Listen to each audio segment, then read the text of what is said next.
الحمد لله رب العالمين والصلاة والسلام على رسوله الأمين أما بعد أعوذ بالله من الشيطان الرجيم بسم الله الرحمن الرحيم يا أيها الذين آمنوا اتقوا الله حق تقاته ولا تموتن إلا وأنتم مسلمون يا أيها الناس اتقوا ربكم الذي خلقكم من نفس واحدة وخلق منها زوجها وبث منهما رجالا كثيرا ونساء واتقوا الله الذي تساءلون به والأرحام إن الله كان عليكم رقيبا يا أيها الذين آمنوا اتقوا الله وقولوا قولا سديدا يصلح لكم أعمالكم ويغفر لكم ذنوبكم ومن يطع الله ورسوله فقد فاز فوزا عظيما قال الله سبحانه وتعالى ولقد نصركم الله ببدر وأنتم أذلة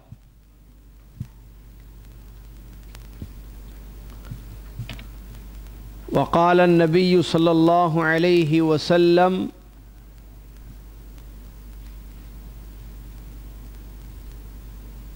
أشيروا علي يا معشركم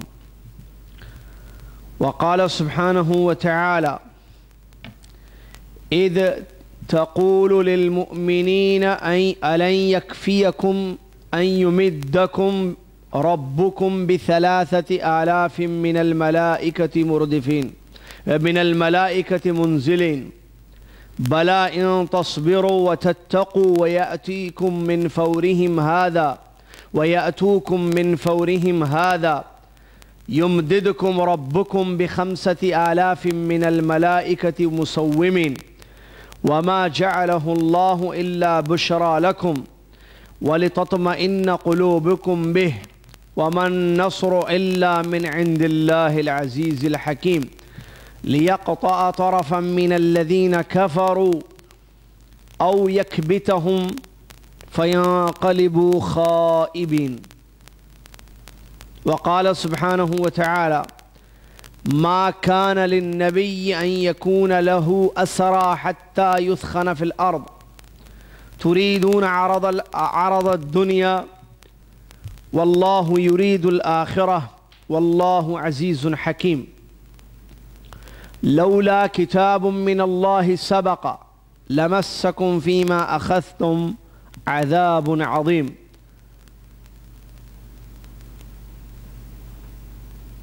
فكلوا مما غنمتم حلالا طيبا واتقوا الله ان اللہ غفور رحیم۔ تمام تعریفیں، ہر قسم کی بڑائی اس اللہ وحدہ لا شریک کے لیے ہے جو ہم سب کا خالق اور مالک ہے، اور وہی ہمارا سچا معبود ہے۔ بندگی اور عبادت کے لیے اس نے انسان کو پیدا کیا اور عبادت کا طریقہ سکھانے کے لیے اس نے پیغمبروں کی بعثت کا سلسلہ شروع کیا تاکہ لوگوں کو یہ پتہ چلے کہ عبادتیں صرف اللہ کی کرنی ہیں اور اس کے ساتھ کسی کو شریک نہیں کرنا ہے۔ سبحان اللہ و بحمدہ سبحان اللہ العظیم۔ اس کے بعد درود و سلام ہوں امام الانبیاء محمد الرسول اللہ صلی اللہ علیہ وسلم کی ذات گرامی پر، جن کو رب تعالیٰ نے رحمت للعالمین رسول آخری نبی بنا کر مبعوث فرمایا تاکہ لوگوں کو ایک اللہ کی طرف دعوت دی جائے اور اس کا حق بتایا جائے اور شرک اور کفر سے ان کو منع کیا جائے۔ سبحان اللہ و بحمدہ سبحان اللہ العظیم۔ اس کے بعد بہت زیادہ درود و سلام ہو امام الانبیاء محمد الرسول اللہ صلی اللہ علیہ وسلم کی ذات گرامی پر، جن کو اللہ تبارک و تعالیٰ نے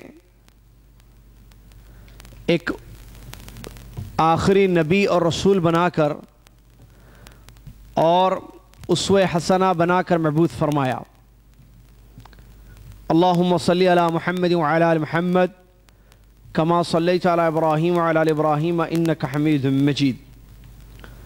اللہم بارک علی محمد وعلی آل محمد کما بارکت علی ابراہیم وعلی آل ابراہیم انک حمید مجید۔ اس حمد اور صلاۃ کے بعد آج کی تاریخ 17 جمادی الاولیٰ 1434 ہجری مطابق 29 مارچ 2013 عیسوی ہے۔ جمعہ کا دن صبح کا وقت مکتب دعوہ والارشاد توعیت جالیات شرق جدہ کے اس ایڈیٹوریم میں یہ 11واں علمی دورہ چل رہا ہے جو پیارے نبی علیہ السلام کی سیرت پر مشتمل ہے اور ہجرت اور ہجرت کے بعد کے واقعات بتائے جا رہے ہیں۔ مقصد اس دورے کا یہ ہے کہ ہم اللہ کے نبی محمد صلی اللہ علیہ وسلم کی سیرت طیبہ کی روشنی میں اپنی زندگی گزاریں اور اپنی زندگی کو کامیاب بنائیں۔ اللہ رب العالمین سے یہ دعا ہے کہ اللہ تبارک و تعالی ہم سب کو اس بات کی توفیق عطا فرمائے کہ ہم پیارے نبی علیہ السلام کی سیرت کی روشنی میں زندگی گزاریں۔ آمین اللہم آمین۔ پچھلی کلاس میں ہجرت کے بعد کے کچھ اعمال بیان کیے گئے، بالخصوص پیارے نبی علیہ السلام نے جو مہاجرین اور انصار کے درمیان بھائی چارگی قائم کی اور ایک دوسرے کی مدد پر ابھارا اور اسلامی حقوق بیان فرمائے۔ ہم نے اس کو تفصیل سے پڑھا اور کچھ واقعات بھی صحابہ رضی اللہ عنہم اجمعین کے جو بے مثال انہوں نے اپنے ساتھیوں اپنے بھائیوں کے لیے قربانیاں دیں وہ بھی ہم نے پڑھی۔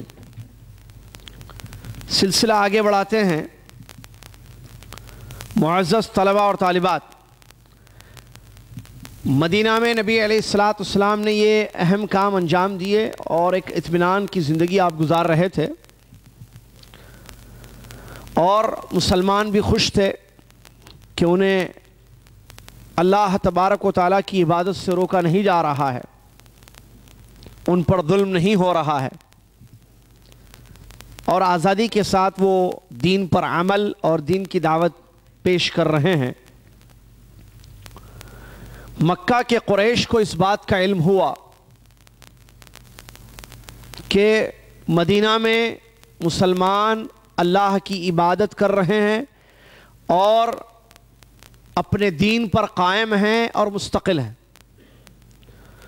تو ان کی فکر اور بڑھ گئی، تو پھر انہوں نے فتنے شروع کیے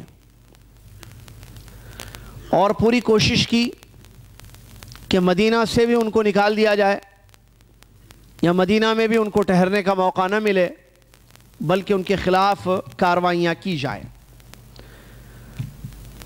چنانچہ قریش نے یعنی مکہ کے قریش نے مشرکین مدینہ میں جو کافر اور مشرک آباد تھے بستے تھے ان لوگوں کو خط لکھا کہ مسلمان ہم سے بھاگ کر تمہارے شہر میں پناہ لیے ہوئے ہیں، تو ہم یہ کہتے ہیں کہ تم ان مسلمانوں سے لڑو اور ان کو مارو اور ان کو مدینہ سے نکال دو، اور اگر یہ کام تم نے نہیں کیا تو ایسی صورت میں قریش پھر تم سے قتال کریں گے، یعنی ہم تم سے لڑیں گے اور تمہارے جوانوں کا قتل کریں گے، تمہاری عورتوں کو قیدی بنا لیں گے۔ جب یہ پیغام ان کا پہنچا یا یہ دھمکی تو وہ ڈر گئے مدینہ کے کافر، مدینہ کے مشرک، اور انہوں نے ارادہ کر لیا لڑنے کا مسلمانوں کے ساتھ، یا مار کر بھگانے کا مدینہ سے۔ پیارے نبی محمد صلی اللہ علیہ وسلم کو اس کی خبر ہوئی۔ پیارے نبی علیہ السلام سرداروں کے پاس گئے ان کے، اور ان کو وعظ کی، نصیحت کی، سمجھایا ان کو کہ ہم مجبور ہو کر وہاں سے نکالے گئے اپنے وطن سے، کیونکہ ہم ایک اللہ کی عبادت کرنا چاہتے ہیں، اللہ کے دین پر عمل کرنا چاہتے ہیں، وہ ہمیں روک رہے، مار رہے وغیرہ۔ تو بڑی پیاری اور اثر انداز نصیحت پیارے نبی علیہ السلام کی کام کر گئی۔ ان لوگوں نے اپنے قتل کے یا لڑنے کے ارادے کو ترک کر دیا، جیسا کہ ابو داؤد، سنن ابو داؤد کی حدیث سے یہ بات ثابت ہے جو ابھی میں نے بتائی ہے۔ تو پھر ان کو اطمینان ہو گیا مسلمانوں کو، لیکن یہ خدشہ رہا کہ کبھی بھی وہ پلٹ سکتے ہیں، اسی لیے وہ لوگ یعنی اللہ کے نبی محمد صلی اللہ علیہ وسلم اور آپ کے اصحاب کرام رضی اللہ عنہم اجمعین ڈر ڈر کر وہاں رہنے لگے، اور اپنے بچاؤ کی تیاریاں انہوں نے شروع کر دی۔ جیسا کہ روایتوں میں آتا ہے، اب انہیں باہر کے خطرے کے ساتھ ساتھ اندر کا بھی خطرہ ہو گیا، یعنی باہر یعنی مکہ یا عرب کے مشرکین جو دوسرے مکہ کے اطراف میں آباد تھے، ان سے خطرہ، اور مدینہ میں جو مشرک ہیں یا یہود ہیں ان سے خطرہ، کافر ہیں، تو کہیں یہ دونوں مل کر مسلمانوں کو خاتمہ نہ کر دیں۔ یہ خطرات لاحق ہوئے، چنانچہ وہ ہتھیار لے کر سونے لگے، حتیٰ کہ جب سوتے تھے راتوں میں تو اپنے ساتھ ہتھیار رکھتے تھے کہ کہیں کوئی سوتے ہوئے ان پر حملہ نہ کر دے۔ اللہ اکبر۔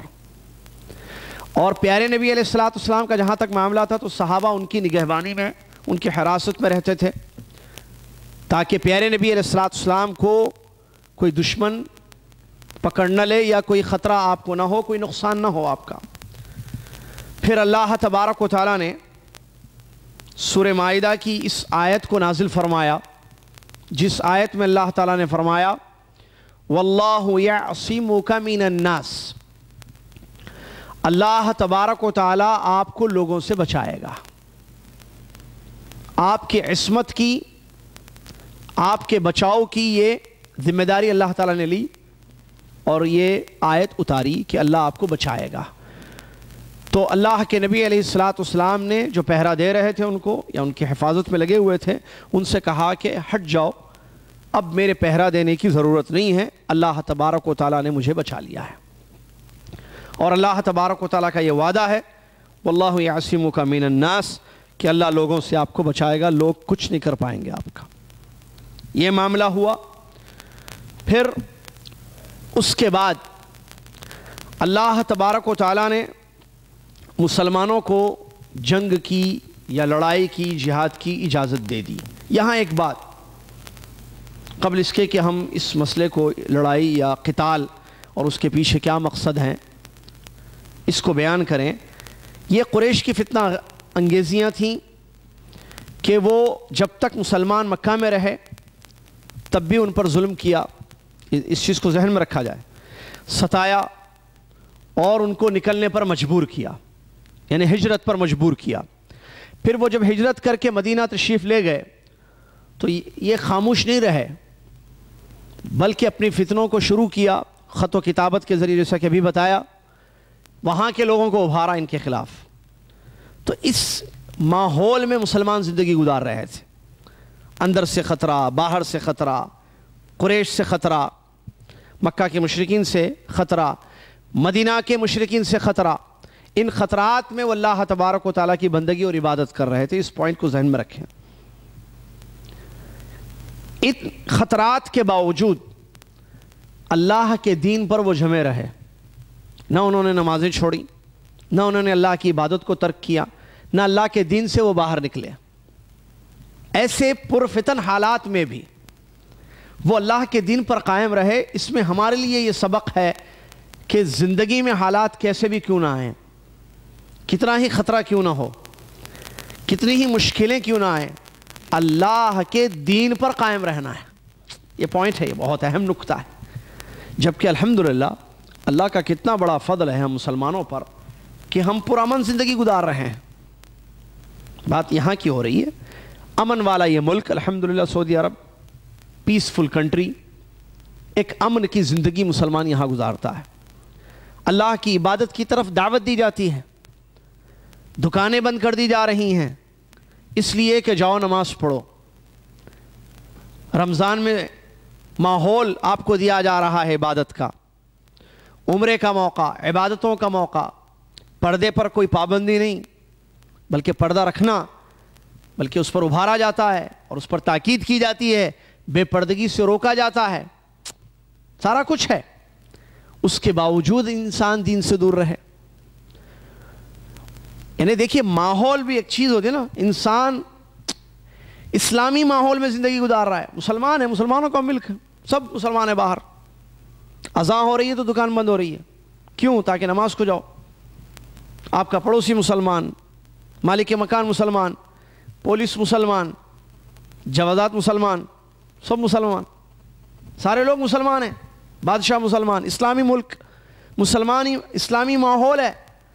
ٹھیک ہے, اس اسلامی ماحول کا اثر آپ دیکھیں, غیر مسلم عورتیں بھی برقع پہن کر نظر آتی ہیں آپ کو, عبایا. یہ اسلامی ماحول کا اثر ہے.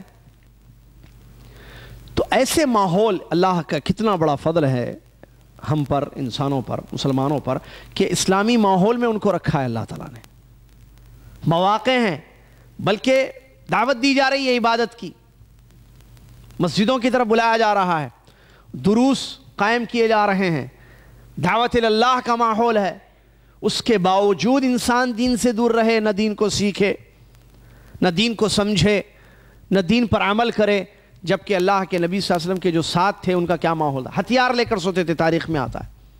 سوتے وقت ہتھیار تھا ان کے ساتھ, ڈر اور خوف کہ پتہ نہیں کب دشمن حملہ نہ کر دے, اگر حملہ کرے تو اٹھ کے ہم ماریں ان کو. تو تیار ہونا, ہتھیار ساتھ ہونا ضروری ہے. کیا ہم ایسے ماحول میں زندگی گزار رہے ہیں؟ نہیں.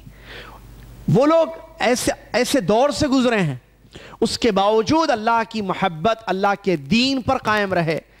تو ہم کو تو اور زیادہ ہونا چاہیے. اس میں ہمارے لیے لیسن ہے, یہ سبق ہے کہ انسان ہمیشہ اللہ کی یاد میں زندگی گزارے, انسان ہمیشہ اللہ کے دین پر قائم رہے, انسان کٹھن مشکل حالات میں بھی اللہ کی بندگی اور عبادت کو نہ چھوڑے.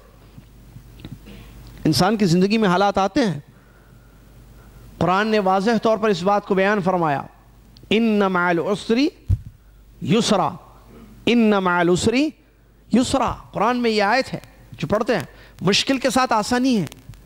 ایسا نہیں کہ مشکل نہیں ہے مشکل, مشکلیں آئیں گی, آزمائشیں ہوں گی, پرکھا جائے گا, جانچا جائے گا, چیک کیا جائے گا ایمان کو. قرآن کی آیتوں میں اللہ تبارک و تعالیٰ نے اس حقیقت کو بیان کیا. پھلوں کی کمی لا کر, جانوں کی کمی لا کر, یا مختلف اور طریقوں سے, یعنی جان لے کر کسی قریب کے عزیز کی اللہ آزمائے گا. پھلوں میں کمی کر کے, رزق میں کمی کر کے آزمائش ہوگی, بھوک سے آزمایا جائے گا. مختلف طریقوں سے زندگی میں آزمائشیں آتی ہیں تاکہ یہ دیکھیں کہ ہم ایمان پر جمے رہیں گے یا نہیں رہیں گے. بلکہ واضح طور پر ایک حدیث یہ ہے جس میں یہ خوشخبری دی گئی ہے کہ جس کی زندگی میں اللہ کی طرف سے آزمائشیں آتی ہیں وہ اللہ کا محبوب بندہ ہے. جی, پیارے نبی صلی اللہ علیہ وسلم نے فرمایا, ان اللہ اذا احب عبدا ابتلاہ. بے شک اللہ تبارک و تعالی جب کسی بندے سے محبت کرتا ہے تو اس کو آزمائش میں مبتلا کرتا ہے. ان اللہ اذا احب عبدا ابتلاہ. بندے سے جب محبت ہے اللہ کی تو اللہ تعالیٰ اپنے اس محبوب بندے کو آزماتا ہے, امتحان لیتا ہے اس کا. لہٰذا زندگی میں اگر امتحان ہو تو ہم پاس ہونے کی فکر کریں, پریشان نہیں. عقیدے کمزور نہ ہو جائیں ہمارے, ارے یہ کیا ہو رہا ہے ہماری زندگی میں, ہم تو اللہ پر ایمان لائے, یہ کیا مشکلیں آ رہی ہیں زندگی میں, ہے نا؟ ایسا ہوتا ہے انسان. نہیں, اللہ آزما رہا ہے. آپ چاہتے ہیں مشکلیں نہ آئیں, پرکھا نہ جائے. ایک حدیث ہے, نبی صلی اللہ علیہ وسلم نے ارشاد فرمایا, مومن پر آزمائشیں آتی رہتی ہیں، آتی رہتی ہیں، آتی رہتی ہیں، ٹھیک ہے؟ مومن پر، کس پر؟ مومن، ایمان والے پر، ایمان والے پر آزمائشیں آتی رہتی ہیں، آتی رہتی ہیں، یہاں تک کہ وہ زمین پر چلنے لگتا ہے، اس پر کوئی گناہ نہیں ہوتا. یعنی وہ آزمائشوں میں جو صبر ہو رہا ہے، سارے گناہ اس کے مٹتے جا رہے ہیں، دھل دیے جا رہے ہیں، صاف ہو رہے ہیں. یہاں تک کہ وہ زمین پر چلتا ہے، اس پر کوئی گناہ نہیں ہے، کوئی خطیہ نہیں ہے، پاک و صاف ہو گیا پورے گناہوں سے. آزمائش اتنی آئی، صبر کی آزمائش. تو آزمائش میں صبر کرنا یہ ایمان والی کی علامت ہے، ایمان والے کی پہچان ہے کہ ہر چیز من اللہ کی طرف سے، کیونکہ اس کا یہ ایمان ہے کہ قدر میں خیر و شر دونوں ہیں. وہ تقدیر کے خیر و شر پر ایمان لایا ہے. وہ یہ نہیں کہتا اگر میں یہاں نہیں آتا تو یہ مشکل نہیں ہوتی تھی، اگر میں یہ کرتا، ایسے کرتا تو مشکل نہیں ہوتی تھی، یہ مصیبت نہیں آتی تھی. یہ ایمان والا نہیں کہتا ہے، بلکہ وہ کیا کہتا ہے؟ قدر اللہ وما شاء فعل. اللہ نے مقدر کیا اور رب العالمین نے جو چاہا وہ ہوا. یہ ایمان والے کے الفاظ ہیں. کیونکہ ایک بات ذہن میں رکھیں، ایمان دل اور دماغ میں جب بیٹھ جائے تو اس کا اثر ہوتا ہے قول پر اور فعل پر. جب ایمان قوی ہوگا تو پھر ان کی زبان سے حق نکلے گا، خیر، اللہ کی رضا والی باتیں. جب ایمان مضبوط اور قوی ہوگا تو ان کے جو کام ہیں پریکٹیکل، وہ اللہ کی رضا والے کام ہوں گے، اللہ کو خوش کرنے والے کام ہوں گے. لیکن جہاں ایمان میں کمزوری ہوگی، کمی واقع ہوگی، تو پھر زبان کے اقوال سے ظاہر ہو جائے گا. وہ بات ایسی کرے گا جس میں اللہ خوش نہیں ہوتا ہے، وہ کام ایسے کرے گا جس میں رب خوش اور راضی نہیں ہوتا ہے. صحابہ کی زندگیاں ہم دیکھیں، اللہ اکبر. ابھی غزوہ بدر میں بھی جو کچھ صحابہ نے جو مشورے دیے اس سلسلے میں بتائیں گے. آپ دیکھیے کیسے یہ ایمان کا اثر تھا ان کی زندگی میں. اور یہاں بھی جو ابھی بات ہو رہی ہے کہ اتنے پر خطر ماحول میں ان لوگوں نے زندگیاں گزاری، سبحان اللہ، لیکن اللہ کے دین پر قائم رہے. ان لوگوں نے یہ نہیں کہا کہ اے محمد صلی اللہ علیہ وسلم ہم آپ کی دعوت پر ایمان لائے تو ہمیں مکہ سے نکلنا پڑا، شکایت ہے، ہم کو مارا گیا، ہم کو ستایا گیا، ہمارا مال لے لیا گیا، ہم پر ظلم ہوا مکہ میں، پھر ہم یہاں آئے تو یہاں بھی پریشانیاں ہیں ہمارے ساتھ مدینہ میں. یہ کیا ہے دین؟ یہ کون سا دین ہے؟ یہ کیا پریشانیاں ہیں بھائی؟ یہ سکون ہی نہیں ہے زندگی میں. یہ الفاظ تھے کسی صحابی کے زبان پر؟ ہرگز نہیں. بلکہ ہر طریقے سے پیارے نبی صلی اللہ علیہ وسلم کا ساتھ دیا ان لوگوں نے. کیا چیز تھی یہ؟ گولی کھائے تھے کوئی، یا کوئی جوس پی لیے تھے مدینہ میں، مکہ میں پی کے نکلے تھے ہجرت؟ یہ کیا ہے مسئلہ؟ کون سا دودھ پیے تھے؟ یہ بھی وہ مسلمان تھے، یہ بھی اسی اللہ پر ایمان لائے جس رب پر ہمارا ایمان ہے. اس پوائنٹ کو، کیونکہ ہم صرف پڑھ نہیں رہے ہیں، ہم ان کو پڑھ کر اپنے حالات کا جائزہ لیں. یہ وہ تھے اور یہ ہم ہیں. ہم ویسے کیوں نہیں بنتے؟ ہم ان کے طریقے پر کیوں نہیں چلتے؟ یہ پوائنٹ ہے سر. یہ اسی لیے پڑھی جا رہی ہے، ورنہ گھر میں بیٹھ کے پڑھ لیں کتاب، آپ کیا ہوا پورا معلوم ہو جائے گا سیرت میں. لیکن ہم آپس میں بیٹھ کر مذاکرہ اس لیے کر رہے ہیں اس دورے میں تاکہ ہمیں کچھ اصول ملیں. اب اس سے کیا اصل مل رہا ہے، کیا ضابطہ زندگی کا مل رہا ہے؟ کہ اللہ کی عبادت میں زندگی گزارنا. مشکلیں پریشانیاں آئیں، اللہ کو نہیں بھولنا، رب کو نہیں بھولنا. حالات کیسے بھی ہوں، عبادتیں ترک نہ کی جائیں، اللہ کی عبادت کو پسے پشت نہ ڈال دیا جائے، بس بلکہ رب کی عبادت میں گزرے. کیونکہ عاقبت کس کی ہے، انجام کس کا ہے؟ بہتر انجام متقین کا، ایمان والوں کا ہے. دنیا میں کتنی بھی پریشانیاں آئیں ایمان والے کی زندگی میں، مصیبتیں آئیں، آزمائش، ٹھیک ہے، وہ صبر کرتا ہے، دین پر قائم رہتا ہے. مرنے کے بعد کہاں جائے گا؟ یا جو صبر کرتا ہے وہ اللہ کی عبادت میں مشکل حالات میں بھی زندگی گزار رہا ہے، فائدہ ہے یا نہیں ہے اس کو؟ فائدہ ہے بھائی، فائدے میں ہو، مکمل فائدے میں، لاس ہے ہی نہیں اس کی زندگی. مشکلیں آ گئی ہیں، بیماری، پیسے کی کمی یا اور دوسرے مسائل زندگی کے، لیکن وہ اللہ کے دین پر قائم ہے. تو اللہ خوش ہے اس سے، اس کو اجر مل رہا ہے صبر پر، کیونکہ پیارے نبی صلی اللہ علیہ وسلم نے حدیث میں فرمایا مومن کا معاملہ دونوں حالتوں میں بہتر ہے، خیر ہے اس کے لیے.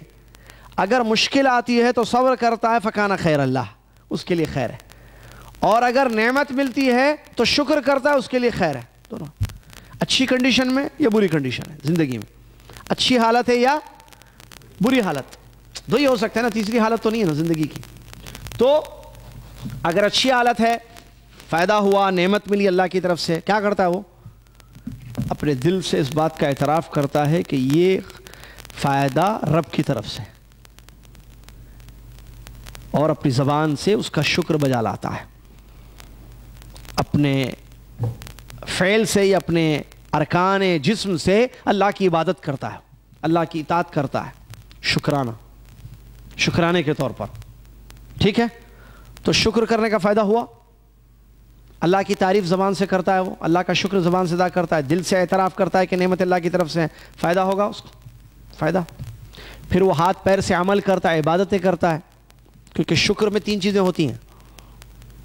دل سے اس بات کا اعتراف کرنا کہ نعمت اللہ کی طرف سے، زبان سے اللہ کی تعریف اور اس کی بڑائی اور اس کی حمد بیان کرنا، اور ہاتھ پیر سے اللہ کی اطاعت اور فرمانبرداری کرنا. دس از شکر.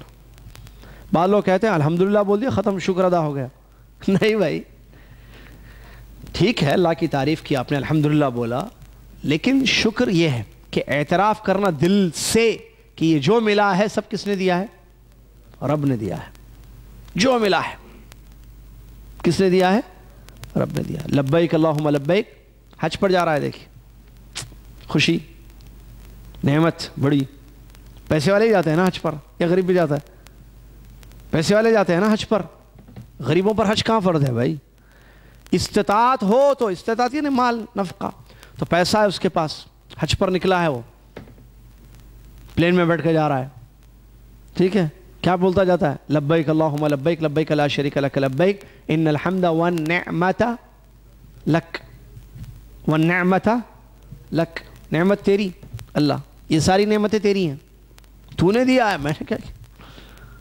اعتراف دل سے کہ جو میرے پاس ہے وہ رب کی طرف سے. پھر زبان سے اللہ کا شکر. کیا مطلب شکر؟ تعریف، بڑائی. اور ہاتھ پیر سے یا جسم کے اعضاء سے، اعضاء جسم سے عمل، یہ ہے شکر. تو مومن شاکر ہوتا ہے، تو شکر کرنے پر اس کو فائدہ ہے. جی ہاں. صبر کرنے پر، چلیے حالت اچھی نہیں، غریب ہے، مسکین ہے، پیسوں کا پرابلم، مسائل گھر میں، زندگی میں مسائل آ رہے ہیں، فوراً مومن بولتا کسی نے کرا دیا ہوگا. یہ مومن نہیں بولتا. مومن یہ نہیں بولتا ہے فوراً. رزق میں کمی ہو گئی، بیماری ہے، فوراً بولتا ہے ضرور کسی کی نظر لگی ہوگی، یا کسی نے کچھ کرا دیا ہے بیٹھ کر، دیکھ نہیں سکتے نا مجھے. ایسے نہیں بولتا ہے وہ. فوراً شک، دماغ اس کا شکی دماغ نہیں ہوتا ہے کہ وہ جادو پر چلا جائے. جادو اپنی جگہ ہے، جادو برحق ہے، ہم اس کا انکار نہیں کر رہے ہیں. کیا ہر مصیبت کو جادو کا نام نہیں دیتا ہے مومن. صبر کرتا ہے مصیبتوں پر، اللہ سے دعا کرتا ہے، اللہ سے مدد مانگتا ہے مصیبت میں، جیسا کہ سیرت میں بھی آگے، غزوے میں بھی آئے گا. جو غزوہ بدر میں نبی صلی اللہ علیہ وسلم نے جو اللہ کی مدد مانگی، بہت بڑی بات ہے. تو مشکل حالات بھی ہوں تو وہ صبر کرتا ہے. جب صبر کرتا ہے تو فائدے میں ہے وہ، جی، کیونکہ صبر کرنے کا فائدہ ہے. اللہ نے قرآن میں فرمایا انما یوفی الصابرون اجرہم بغیر حساب، بے شک صبر کرنے والوں کو بغیر حساب کے اجر ملتا ہے. تو وہ یہاں بھی اجر پا رہا ہے. تو یہ ایمان والے کی زندگی ہے. مومن ہر حال میں فائدے میں ہے، پھر مرنے کے بعد آخرت ملے گی. انجام کار کے اعتبار سے مومن فائدے میں ہے. لیکن وہی کافر ہو، مومن نہ ہو، انسان عقیدہ اس کا صحیح نہ ہو، تو وہ شکر نہیں کرے گا، شرک کرے گا. شکر نہیں کرے گا. وہ شکر عبادت ہے، شرک حرام ہے، جائز نہیں ہے. وہ شرک کرے گا، گناہ کرے گا، اپنے آپ کو اللہ سے دور رکھے گا. کیا فائدہ بھائی نماز پڑھنے کا؟ زندگی میں پرابلم دیکھو، پریشانیاں دیکھو، کتنا مانگے اللہ سے، عمرہ کرے، حج کرے، نماز پڑھے، پھر بھی پریشانیاں زندگی میں. کیا ہے بھائی؟ اللہ تعالیٰ جو ہے پریشانیوں میں زندگی. بعض دفعہ زبان سے بولتا ہے، بعض دفعہ زبان سے بولتا ہے، لیکن دل میں رہتی ہے یہ چیزیں. ایمان کی کمی، دل میں یہ چیز رہتی ہے کہ کیا ہو رہا ہے ہمارے ساتھ، اتنا دین پر ہیں، اتنا دین کی کام کرتے ہیں، میری پوری فیملی دین پر کام کر رہی ہے، دینی زندگی گزار رہے ہیں، پھر بھی ہماری زندگی میں پرابلمس ہے، غریبی، وہ دیکھو دین ہی نہیں ہے ان کے پاس دولت دیکھو، وہ دیکھو پیسے دیکھو، گاڑی دیکھو، ہم اللہ اللہ بولتے ہیں، ہماری یہ حالت ہے، وہ یا غوث المدد بولنے والوں کی حالت دیکھو، مثال ہے نا ایسے، یا وہ دیکھو جو اللہ کو مانتا ہی نہیں ہے کافر، دیکھو اس کی زندگی دیکھو کیا ایڈوانس لائف ہے ان کی، اور ہماری حالت یہ دل میں رہتا ہے، بعض زبان میں بولیں گے مسئلہ ہو جائے گا، اسلام چلا جائے گا، بولتا نہیں، اندر رہتا ہے، تو یہ مومن کا کام نہیں ہوتا، یہ نہ ایمان والے کے اندر نہ باہر اس قسم کی چیزیں شکایتیں ہوتی ہیں، کیوں؟ اس لیے کہ اس کا ایمان ہے رب پر، میرے رب نے مقدر کیا ہے ہر چیز، میرا رب مجھے آزماتا ہے، تو زندگی میں جو چیزیں آتی ہیں اس میں پریشان نہیں ہوتا ہے، بلکہ وہ اللہ کے دین پر قائم رہتا ہے۔ یہ اصول ہمیں یہاں سے ملا کہ ہم بھی صحابہ کے جیسے زندگی میں کوئی بھی پرابلمز آئے، پریشانیاں آئیں، کیونکہ بات ہم صرف یہاں کی نہیں، عام دنیا میں مسلمان بہت ساری جگہ ہیں، بعض جگہ پریشانیاں ہیں، ان کے لیے مصیبتیں ہیں، ڈر اور خوف کی زندگی گزار رہے ہیں، امن نہیں ہے، بدامنی ہے، باہر جا کر نماز پڑھو تو ان کے لیے مسئلے ہیں، ٹھیک ہے، داڑیاں چھوڑو تو ان کے لیے مسئلے ہیں، عورت برقع پہنے تو ان کے لیے پرابلمس ہیں، کافروں کی طرف سے مشکل، کافر حکومت کی طرف سے، کافروں کی طرف سے پریشانیاں ہوتی ہیں ان کے لیے، تو وہاں ان کو صبر کرنا چاہیے۔ اگر وہ اللہ کے دین پر عبادتیں کر رہے ہیں، اللہ کے دین پر ان کو قائم رہنا چاہیے، استطاعت ہے، دین پر عمل ہو سکتا ہے، ٹھیک ہے، نہیں عمل ہو رہا ہے شاعر اسلام پر، تو بتایا تھا ہم نے پچھلی کلاس کہ ہجرت ان پر واجب ہو جاتی ہے، قیامت تک کے لیے ہے یہ، تو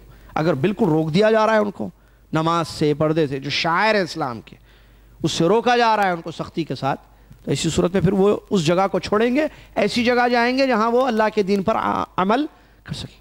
انہیں دیکھیں جگہ بھی چھوڑ دینی پڑے گی، کیونکہ اصل پوائنٹ عبادت ہے اللہ کی زندگی ہے، وَمَا خَلَقْتُ الْجِنَّ وَالْإِنسَ إِلَّا لِيَعْبُدُونَ، یہ ہے عبادت زندگی کا مقصد، ہمیں مقصد میں پورا، ہماری زندگی کے مقصد میں ہم سے، یا مقصد کو پورا کرنے سے ہمیں روکا جا رہا ہے، تو ہم اس جگہ پہ نہیں رہیں گے، ہم دوسری جگہ جائیں گے، اور وہاں جا کر اللہ کے دین پر قائم رہیں گے، یا اللہ کی عبادت میں زندگی گزاریں گے۔ چلیے، اس کے بعد لڑائی کی اجازت دے دی اللہ تبارک و تعالیٰ نے قرآن کی آیتوں میں،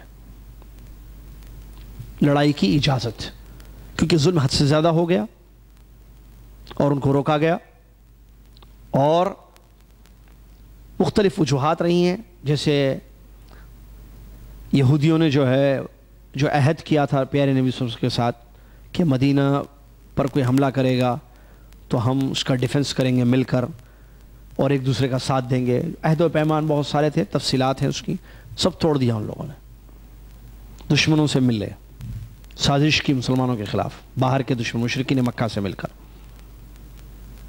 تو مختلف وجوہات کی وجہ سے لڑائی کی اجازت دی گئی ہے، جہاد کا حکم دیا گیا ہے۔ جیسے نمبر 1، قریش نے ظلم کا آغاز کیا، اسی لیے لڑنا پڑا۔ ظلم کا آغاز کس نے کیا؟ قریش نے کیا۔ کیا مکہ میں مسلمانوں نے تلواریں اٹھائیں؟ جنگ کی نہیں، پیارے نبی صلی اللہ علیہ وسلم تو ایک اللہ کا دین لے کر آئے، سچا دین، اور مکہ والوں کے سامنے ایک حقیقت رکھی، قولوا لا الہ الا اللہ، کیا کہو؟ لا الہ الا اللہ، اللہ کے سوا کوئی سچا معبود نہیں ہے، یہ دین ہے اللہ کا۔ زمین کس نے بنائی؟ اللہ نے، آیتیں اتری قرآن میں، سمجھایا گیا خالق کون ہے، مکہ والے جس کو خالق مانتے تھے وہ کون تھا؟ اللہ، لیکن خالق اللہ کو مانتے تھے، لیکن عبادتیں ایک اللہ کی نہیں کرتے تھے۔ اللہ کو خالق مالک رازق مانتے تھے، لیکن جہاں عبادت کا مسئلہ آتا شرک کرتے تھے اللہ کے ساتھ۔ یہ حق ہے یا باطل ہے؟ باطل ہے۔ جس کا کھاتے ہیں اس کو نہیں پکارتے ہیں، کھایا اللہ کا، پکارا کسی اور کو۔ اللہ نے قرآن میں فرمایا لَإِن سَأَلْتَهُم مَّن خَلَقَ السَّمَاوَاتِ وَالْأَرْضَ يَقُولُونَ اللَّهُ، اگر آپ ان سے پوچھیں، ہم نے بتایا اس سے پہلے کی کلاس میں آپ کو، اس سے پہلے کے دورے میں مکہ والوں کے بارے میں، کہ وہ لوگ اللہ رب العالمین کو خالق مانتے تھے، رازق مانتے تھے، لیکن شرک کرتے تھے اس کے ساتھ عبادت میں، اللہ کو ناپسندیدہ عمل اللہ کا۔ اللہ نے رسول بھیجا محمد صلی اللہ علیہ وسلم، ان کو ہٹاؤ شرک سے، ان کو بلاؤ لا الہ الا اللہ کی طرف کہ ہمارا حق ادا کریں. یہ تو پیارے نبی صلی اللہ علیہ وسلم نے غلط بات کہی. سچ، دنیا کا سب سے بڑا سچ لا الہ الا اللہ. اگر کوئی پوچھے آپ سے دنیا کا سب سے بڑا سچ کیا ہے، بچوں کو سکھانا چاہیے بیٹے دنیا میں سب سے بڑا سچ کیا ہے کہ لا الہ الا اللہ، لا الہ الا اللہ. یہ دنیا کا سب سے بڑا سچ ہے. اللہ کے سوا کوئی سچا معبود نہیں. سچ بہت ہیں، میں تمہارا بابا ہوں یہ سچ ہے، یہ تمہاری امی ہے یہ سچ ہے، یہ دن ہے یہ سچ ہے. سچ بہت ہے نا. یہ پیسے میں نے ہی لا کر دیے ہیں بیٹے تمہیں، یہ سچ ہے. میں حلال سے کماتا ہوں بیٹا، سچ ہے. سچ بہت ہے، لیکن سب سے بڑا سچ کیا ہے؟ لا الہ الا اللہ. اللہ کے سوا کوئی سچا معبود نہیں. سب سے بڑا جھوٹ کیا ہے؟ اللہ کے شریک ہیں. شرک کہ اللہ کے علاوہ دوسرے بھی دیتے ہیں. اللہ کی عبادتوں میں غیروں کو ملا. شرک سب سے بڑا جھوٹ، سب سے بڑا باطل، سب سے بڑا گناہ، سب سے بڑا حرام کام. اور توحید ایک اللہ کی بات کرنا سب سے بڑی نیکی. توحید سب سے بڑی نیکی، سب سے بڑا سچ، سب سے صحیح بات، حق بات. تو پیارے نبی صلی اللہ علیہ وسلم نے یہ بات پیش کی. زمین اللہ کی، آسمان اللہ کا، تمہارا خالق اللہ، تمہیں کھلانے والا اللہ، پلانے والا اللہ، رزق دینے والا اللہ، ایک اللہ کی عبادت کرو. انہوں نے دشمنی کی، ظلم کیا یا نہیں کیا؟ مارا یا نہیں مارا؟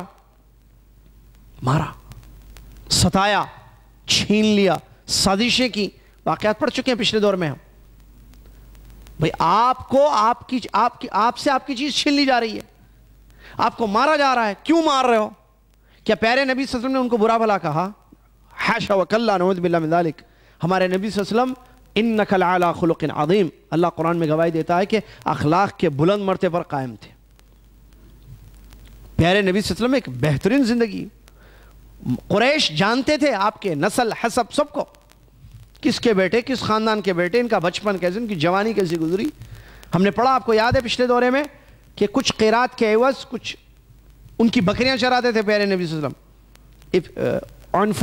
عنفنان شباب میں، آغاز میں، جوانی میں، آپ ابتدا بچپن دیکھا انہوں نے.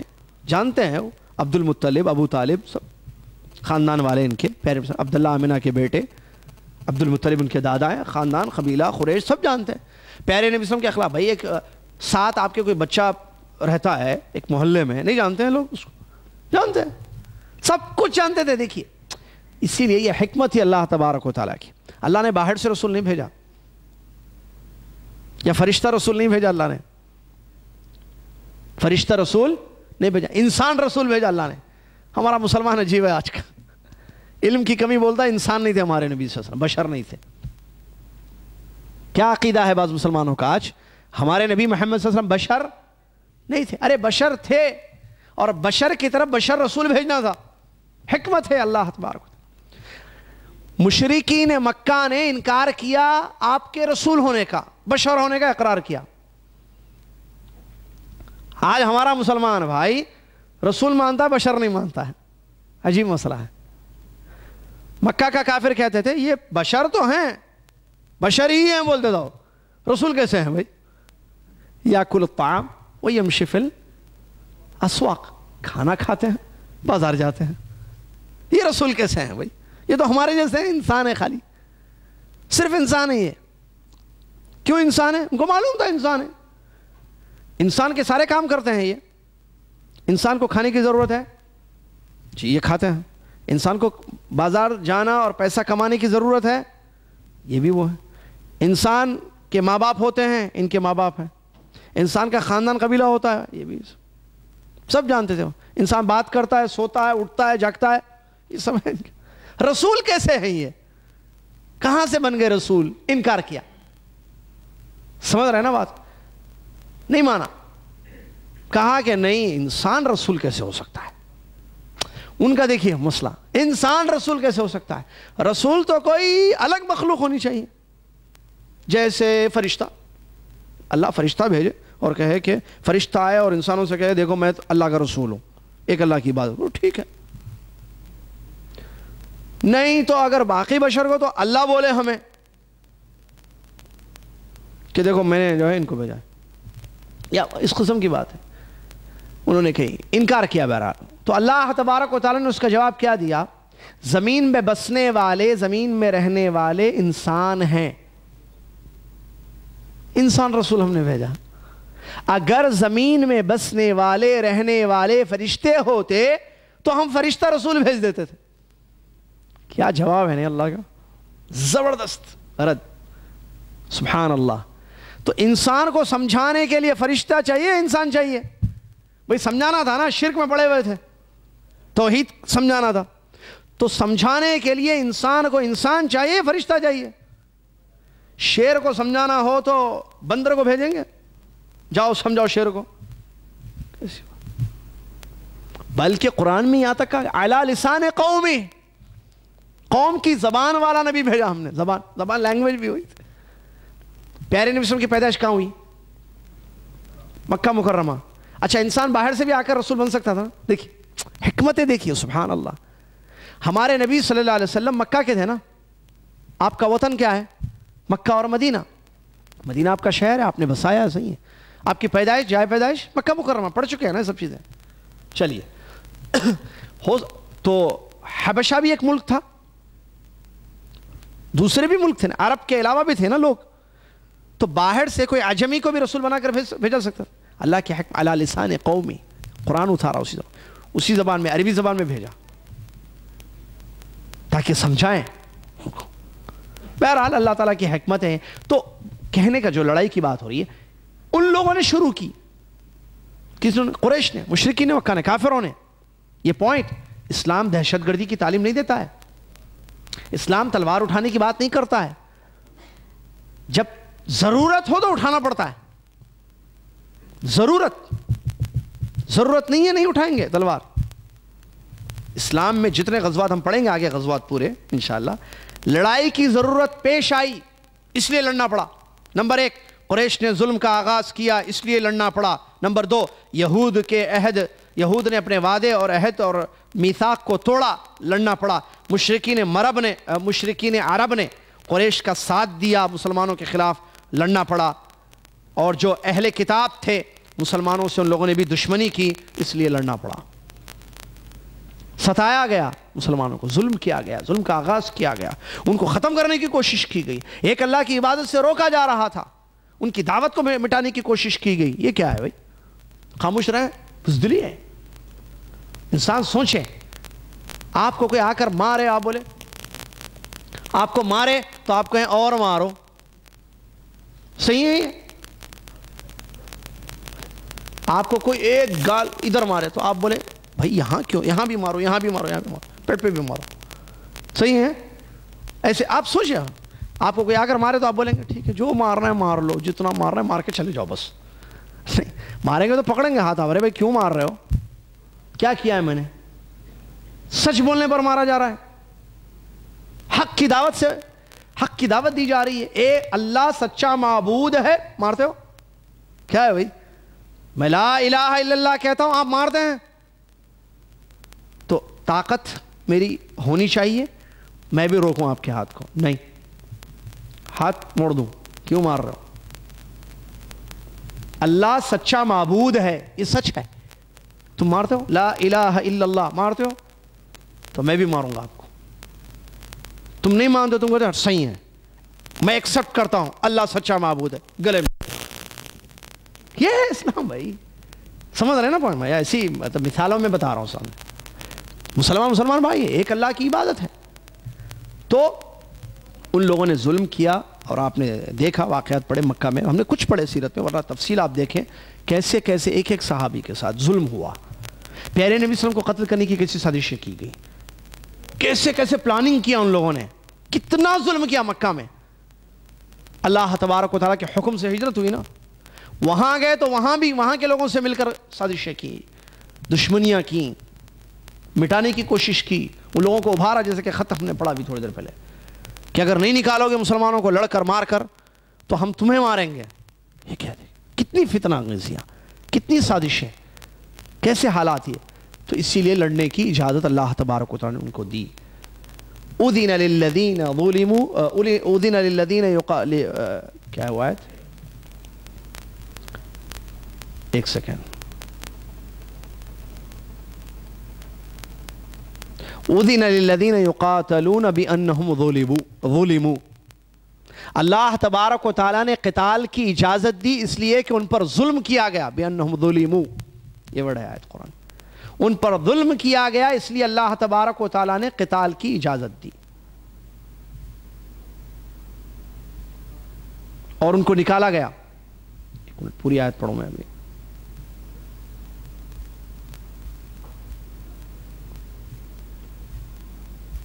ایسے نہیں لڑے مسلمان،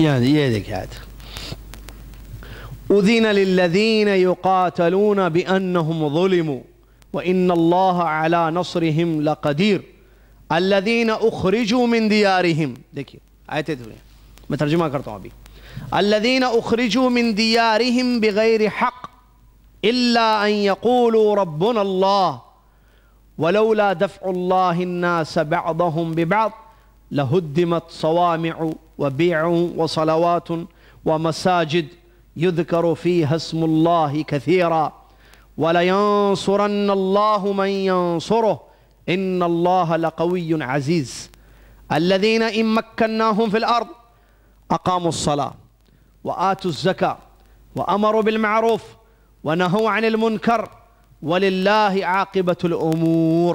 یہ سورہ حج کی آیتیں ہیں جس آیتوں میں اللہ تعالیٰ نے بیان فرمایا، یہی جب اجازت دی گئی یہی آیتیں اتری۔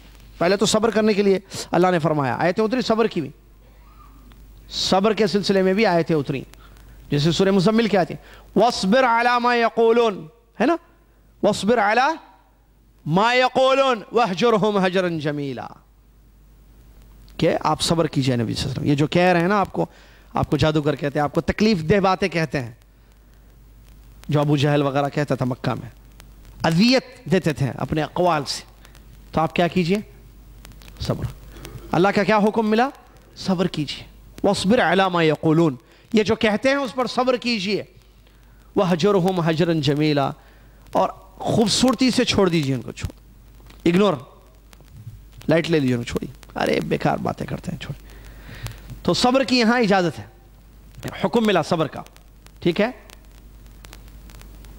پھر جب ان کو یہ معلوم ہوا کہ ہم اتنا بولتے ہیں، اتنے تاکہ گالیاں دی بھائی، نعوذ باللہ من ذالک، آپ واقعات پڑھے ہیں سیرت میں، پیارے نبی صلی اللہ علیہ وسلم کو، صحابہ کو گالیاں دیتے تھے تاکہ ان کو تکلیف ہو، مقصد کیا تھا؟ تکلیف دینا، تو تکلیف دہ باتیں ہیں جس میں گالی گلوچ سب تھا، صبر کیا۔ انہوں نے دیکھا کہ اس سے کچھ نہیں ہو رہا ہے، ظلم بڑھا دیا اپنا، تکلیف اذیت میں زیادتی کی، ارے یہ تو خاموش بیٹھے ہوئے ہیں، کچھ نہیں ہو رہا ہے ان کو، یا کنٹینیو ہے ان کی دعوت، ان کا دین، ان کا عمل، ان کی عبادتیں اللہ کی جو عبادت کرے، تو اور بڑھا دیا اذیت کو، شدت کی، ظلم میں۔ اللہ نے حکم دے دیا کس کا؟ لڑو۔ اذن للذین یقاتلون بانہم ظلموا، اللہ نے اجازت دے دی ان لوگوں کو جن پر ظلم کیا گیا کہ لڑو، اور اللہ تعالیٰ ان کی مدد کرنے پر قادر ہے۔ تم لڑو، اللہ مدد کرے، لڑو، نکلو، خلاص، مارو ان کو، لڑو، یہ تمہیں بہت مارا انہوں نے، تمہیں بہت ظلم کیا ہے تم پر۔ اچھا ظلم کیوں کیا؟ آگے آ رہا ہے۔ اچھا یہ کن لوگوں کو اللہ تعالیٰ نے حکم دیا کہ وہ لڑو؟ الذین اخرجوا من دیارہم بغیر حق، بغیر حق کے گھروں سے نکالے گئے، ان کے گھروں سے، ان کے دیار سے، یعنی مکہ سے نکالے گئے۔ وہ کس لیے؟ کیا دشمنی تھی بھائی؟ لا الہ الا اللہ محمد رسول اللہ سے دشمنی، تم اللہ کو سچا رب مانتے ہو، محمد کو رسول مانتے ہو، مارا گیا، ظلم کیا گیا، نکلنے پر مجبور کیا گیا، نکلنے پر، ہجرت پر مجبور کیا گیا۔ کیوں؟ صرف اس لیے، جیسے کہ آگے آ رہا ہے دیکھیے، الا ان یقولوا ربنا اللہ، انہوں نے کہا کہ ہمارا رب اللہ ہے، مارے، ظلم کیا۔ کیا یہ کہنا ہمارا رب اللہ ہے غلط ہے؟ سچ ہے، اور یہی بات اور یہ روش ہے کافروں کی، دشمنان اسلام کی۔ موسیٰ علیہ السلام نے بھی کیا کہا؟ میرا رب اللہ ہے۔ فرعون نے لڑائی کی یا فرعون نے ظلم کیا، تو قرآن کی آیتیں جہاں موسیٰ علیہ السلام کا واقعہ تفصیل سے ہے، وہاں پر ایک واقعہ آیا ہے کہ ایک مومن آدمی نے جو اپنے ایمان کو چھپایا ہوا تھا، قرآن کی آیت ہے، اس نے فرعون سے یہ کہا، مشورہ دیا فرعون کو کہ تم ایک ایسے آدمی کو مارتے ہو، اس سے لڑ رہے ہو جو یہ کہتا ہے کہ میرا رب اللہ ہے۔ کیا کہا اس نے؟ موسیٰ علیہ السلام نے کہا میرا رب اللہ ہے۔ تو اس بات پر ان سے لڑائی کی جا رہی ہے، ان کے خلاف، ان کے ساتھ دشمنی ہو رہی ہے، اور وہ کہتے ہیں کہ اللہ کو رب مان لو گے تو وہ وعدے کرتے ہیں اگر ہم ان کی بات مان لیں گے تو وہ وعدے جو وہ کر رہے ہیں وہ ہمیں ملیں گے، فائدہ ہوگا، نہیں اگر وہ جھوٹے ہیں تو ان کا جھوٹ ان کے ساتھ ہے، ہمارا کیا ہوگا، ہم تو کچھ نہیں، ہم ان سے کیوں لڑیں۔ اس نے ایمان، وہ مومن تھا آدمی، قرآن کی آیتیں ہیں۔ تو یہی جب ہمارا رب اللہ ہے، کافروں نے دشمنی کی، ستایا مارا، یہاں بھی وہی بات ہے۔ دیکھیے اس آیت میں کہ ان کو قتال کی جو اللہ تعالیٰ نے جہاد کی، لڑنے کی اجازت دی، کیوں؟ کیونکہ ظلم ہوا، بہت ظلم ہوا، حد سے زیادہ، صبر کی انتہا ہو گئی، تو لڑنے کے لیے کہا گیا۔ کیوں؟ اخرجوا من دیارہم، گھروں سے نکالے گئے، اس لیے کہ ان لوگوں نے کہا ہمارا رب اللہ ہے۔ پھر آگے اللہ تعالیٰ نے فرمایا کہ اللہ تعالیٰ جو ہے یہ چیزیں نہ ہو، دفع اللہ الناس بعضهم ببعض، ایک دوسرے سے کہ کوئی ظلم کرے تو اس سے نہیں لڑیں گے، تو پھر ہوگا کیا؟ تباہی ہوگی، فساد ہوگا زمین میں۔ لہدمت صوامع وبیع وصلوات ومساجد، سب تباہ ہو جائیں گے، ختم ہو جائیں گے، جس میں اللہ کا ذکر کیا جاتا ہے، مساجد وغیرہ سب توڑ دیے جائیں گے، اور اللہ تعالیٰ یا مٹا دیے جائیں گے۔ وَلَيَنْصُرَنَّ اللَّهُ مَن يَنْصُرُهُ، اللہ تبارک و تعالیٰ کی جو مدد کرے گا، مطلب اس کے دین کی، اللہ اس کی ضرور مدد کرے گا، وعدہ، اللہ اس کی ضرور مدد کرے گا۔ ان اللہ قوی عزیز، بے شک اللہ تعالیٰ قوی، طاقتور اور غالب ہے۔ آگے دیکھیے، الذین ان مکناہم فی الارض، یہ جن کو اجازت دی گئی ہے لڑنے کی، ایمان والوں کو، یہ کون لوگ ہیں؟ جب ان کو ہم زمین میں استقرار دیتے ہیں، اقاموا الصلاۃ، نماز قائم کرتے ہیں، وآتوا الزکاۃ، زکوٰۃ ادا کرتے ہیں، وامروا بالمعروف، بھلائی کا حکم دیتے ہیں، ونہوا عن المنکر، برائیوں سے روکتے ہیں، اسی لیے لڑنا پڑتا ہے، لڑائی کی اجازت دی جا رہی ہے جنگ کی۔ کیوں؟ کیونکہ ان پر ظلم ہوا، یہ ستائے گئے، ان کو مارا گیا، تو یہ بھی ماریں گے، لڑیں گے۔ پھر جب لڑائی ختم ہو جائے گی، پوائنٹ دیکھیے یہاں بہت اہم پوائنٹ ہے، لڑائی کا مقصد کیا ہے؟ اعلیٰ کلمت اللہ، اللہ کے کلمے کو، لا الہ الا اللہ کو بلند کرنے کے لیے جہاد کیا گیا اللہ کے راستے میں، یہ مقصد تھا۔ زمین کے لیے لڑائی نہیں لڑی گئی، ہمارا مکہ ہمیں دے دو اس لیے لڑے، بتائیے آپ مجھے، آپ نے مکہ نکالا، یاد ہم مکہ میں جا کے ماریں گے، مدینہ گئے، تیاری کر کے مکہ پہ حملہ کیا سیدھا، یا وہ لوگ آئے لڑنے کے لیے؟ غزوہ بدر میں مشرکین آئے یا یہ لوگ گئے مارنے کے لیے؟ وہاں پہلی جنگ ہوئی اسلامی، نہیں، مشرک آئے ابو سفیان کا پیغام لے کر، آ رہا ہے آگے اس کا خلاصہ، آخری وہی پوائنٹ ہے۔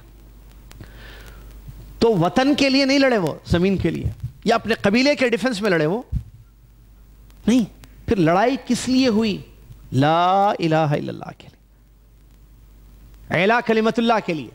اور لڑائی بھی شروع نہیں کی ہے، لڑائی کا آغاز نہیں ہوا ہے، چیک کیجئے، لڑائی کا آغاز نہیں ہوا ہے، بلکہ آغاز مشرکین نے کیا، اس کا جواب ان لوگوں نے دیا، مسلمانوں نے۔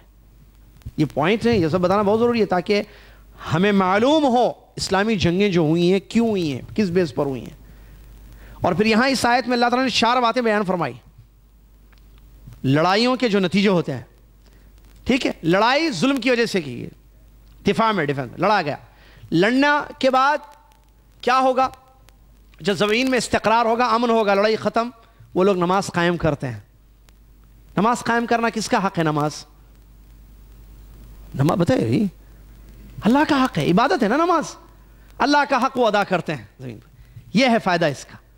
وآتوا الزکاۃ، زکوٰۃ ادا کرتے ہیں، یہ بھی عبادت ہے۔ زکوٰۃ میں کس کا فائدہ ہے؟ غریبوں کا فائدہ ہے، مسکینوں کا۔ سبحان اللہ، دیکھیے جنگ ہوتی ہے، جس آیت میں جنگ یہ سورہ حج کی آیت ہے.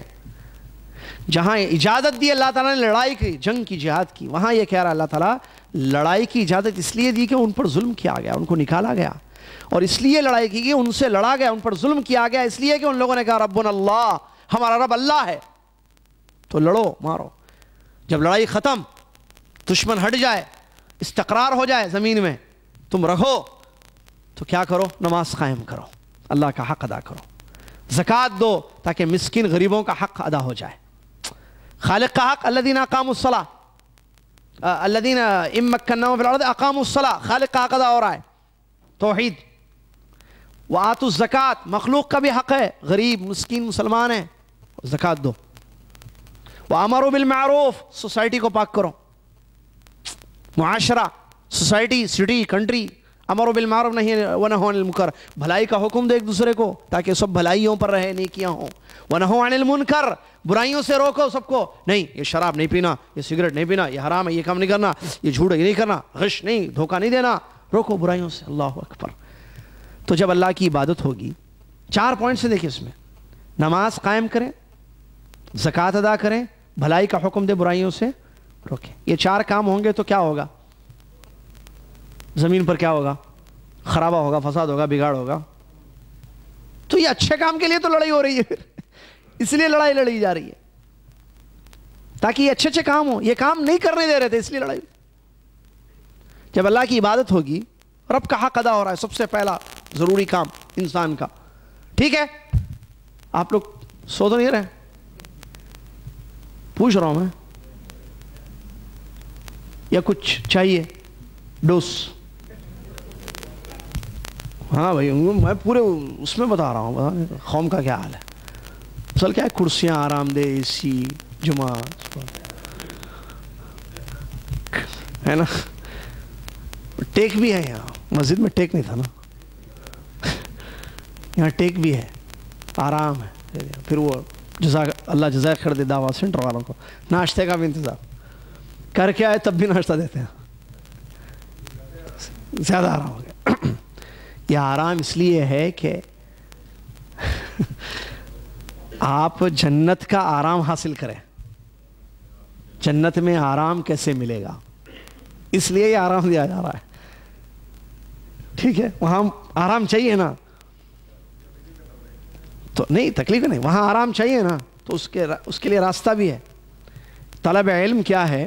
جنت کا راستہ ہے. تو علم حاصل کرنے کے لیے آپ آئے ہیں، ٹھیک ہے، جنت کا راستہ. سونے سے جنت ملتی ہے کسی کو؟ نہیں ملتی. سونے سے جنت ملتی تو یہ صحابہ جو ہے پوری زندگیاں سوتے رہتے تھے، ہے نا. سونے سے جنت نہیں ملتی، قربانیوں سے جنت ملتی ہے. کس سے؟ قربانیوں سے. صاحب لڑائی کی ان لوگوں نے، دیکھیں ان کے حالات دیکھیں. اللہ، ہم جو پڑھ رہے ہیں اب اس میں نیند آئے تو بڑا مسئلہ ہے. یا نیند اڑ جانا چاہیے بھائی، ایسے واقعات ہیں. کیسی زندگیاں گزاری ان لوگوں نے، لڑنا پڑا ان کو مارا گیا، ظلم کیا گیا. دیکھیے آیتیں ہو رہی ہیں، یہاں کیسے نیند آئے گی بھائی؟ کوئی لوری دی جا رہی ہے، سو جا بیٹے سو جا، ایسا تو نہیں ہے نا لوری نیند کی. استغفر اللہ.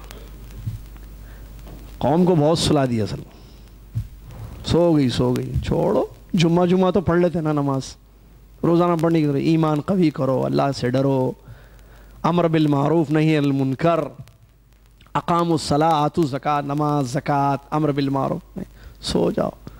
پڑھے نہیں کلمہ ایک مرتبہ؟ ہاں پڑھے. مسلمان ہے نہیں ہے جنت پکی، ایسا سلا دیے. اب اگر یہ باتیں بتائی جائیں، نہیں بھائی ہر عمل کا بدلہ لینا ہے، فمن یعمل مثقال ذرۃ خیرا یرہ ومن یعمل مثقال ذرۃ شرا. اٹھتے، اچھا ایسا ہے، ہر عمل کا بدلہ ہے.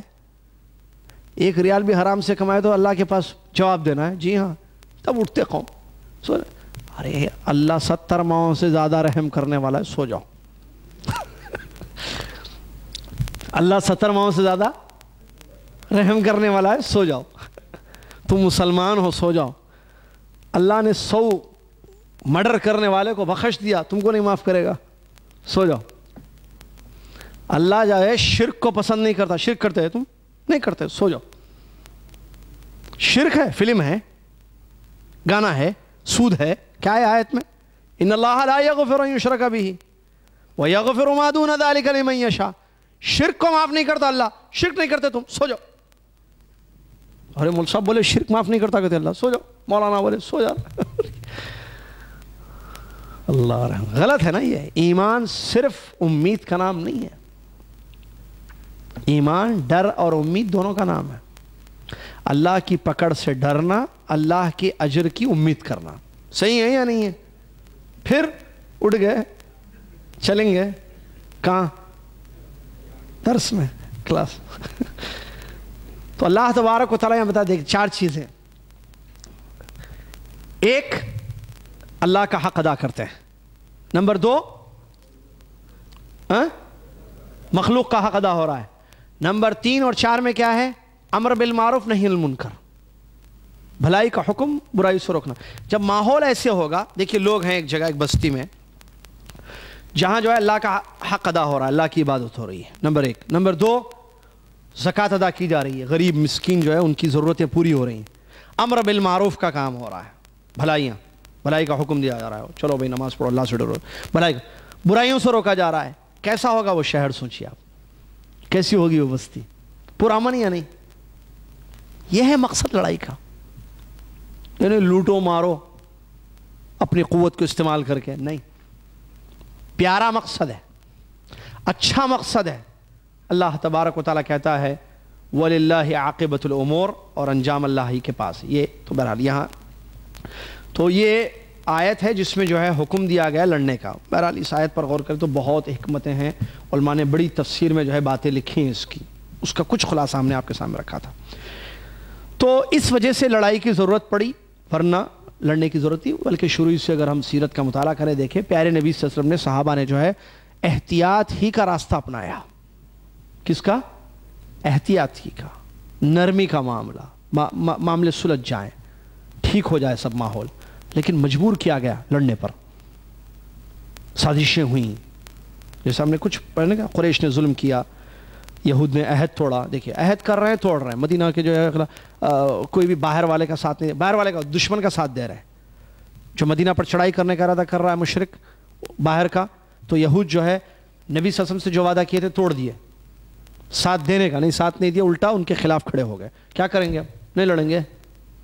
نہیں لڑیں گے تو دین کیسے قائم رہے گا زمین پر؟ سمجھ میں آ رہا ہے؟ تو اللہ کے دین کے واسطے لڑا گیا. ایک اللہ کی عبادت. چلیے اس کے بعد سرایا اور غزوات. جنگیں جو ہوئی ہیں 2 قسم کی ہیں. ایک کہتے ہیں سریہ، ایک ہوتا ہے غزوہ. سریہ کی جمع ہے سرایا، غزوے کی جمع ہے غزوات. ٹھیک ہے؟ غزوے کی جمع ہے غزوات. سریہ کس کو کہتے ہیں؟ غزوہ کس کو کہتے ہیں؟ سریہ کہتے ہیں کہ پیارے نبی صلی اللہ علیہ وسلم جو فوجی گشت بھیجتے تھے، کسی صحابی کو سالار بنا کر، امیر بنا کر، خود جاتے تھے نہیں نبی صلی اللہ علیہ وسلم، بلکہ کچھ دستے تیار کرتے. دستے سمجھتے ہیں؟ ایک جماعت صحابہ کی، کچھ 50 60 40 30 جتنے بھی ہوتے تھے، ان پر ایک امیر کو مقرر کرتے تھے، ایک سالار کو، اور بھیجتے تھے جاؤ. اس کو کیا کہتے ہیں؟ سریہ یا سرایا. ٹھیک ہے؟ اس کے مقصد ہوتے تھے کئی. ایک تو لڑنے کے لیے بھی بھیجتے تھے، دوسری کافروں کی نقل و حرکت کا علم ہو، پتہ چلے کہ ان کی کیا پلاننگز ہے، وہ کیا کر رہے ہیں، خبر معلوم ہو نا. یہ بھی ہوتا تو خبریں ان تک آتی تھی. ایک دوسرے لڑنے کے لیے بھی جاؤ لڑو، لڑنے کے پیارے نبی صلی اللہ علیہ وسلم. تو اس کو کہتے ہیں سریہ، جس میں خود نفس نفیس پیارے نبی صلی اللہ علیہ وسلم شریک نہیں تھے، بلکہ کسی صحابی کی کمانڈر میں لشکر کو بھیجا جاتا تھا. اس کو کہتے ہیں سریہ. دوسرا تھا غزوہ. یہ کافی ہیں غزوات، سرائے بھی ہیں کچھ، غزوات بھی ہیں. ٹھیک ہے؟ غزوہ کس کو کہتے ہیں؟ وہ جنگ جس میں پیارے نبی صلی اللہ علیہ وسلم خود بنفس نفیس شریک ہوئے ہوں، آپ نے خود لڑائی کی ہو جس میں. اور وہ کافی ہیں جو پڑھیں گے ہم مختصر انشاءاللہ. آج صرف غزوہ بدر کا بتائیں گے آپ کو انشاءاللہ خلاصہ.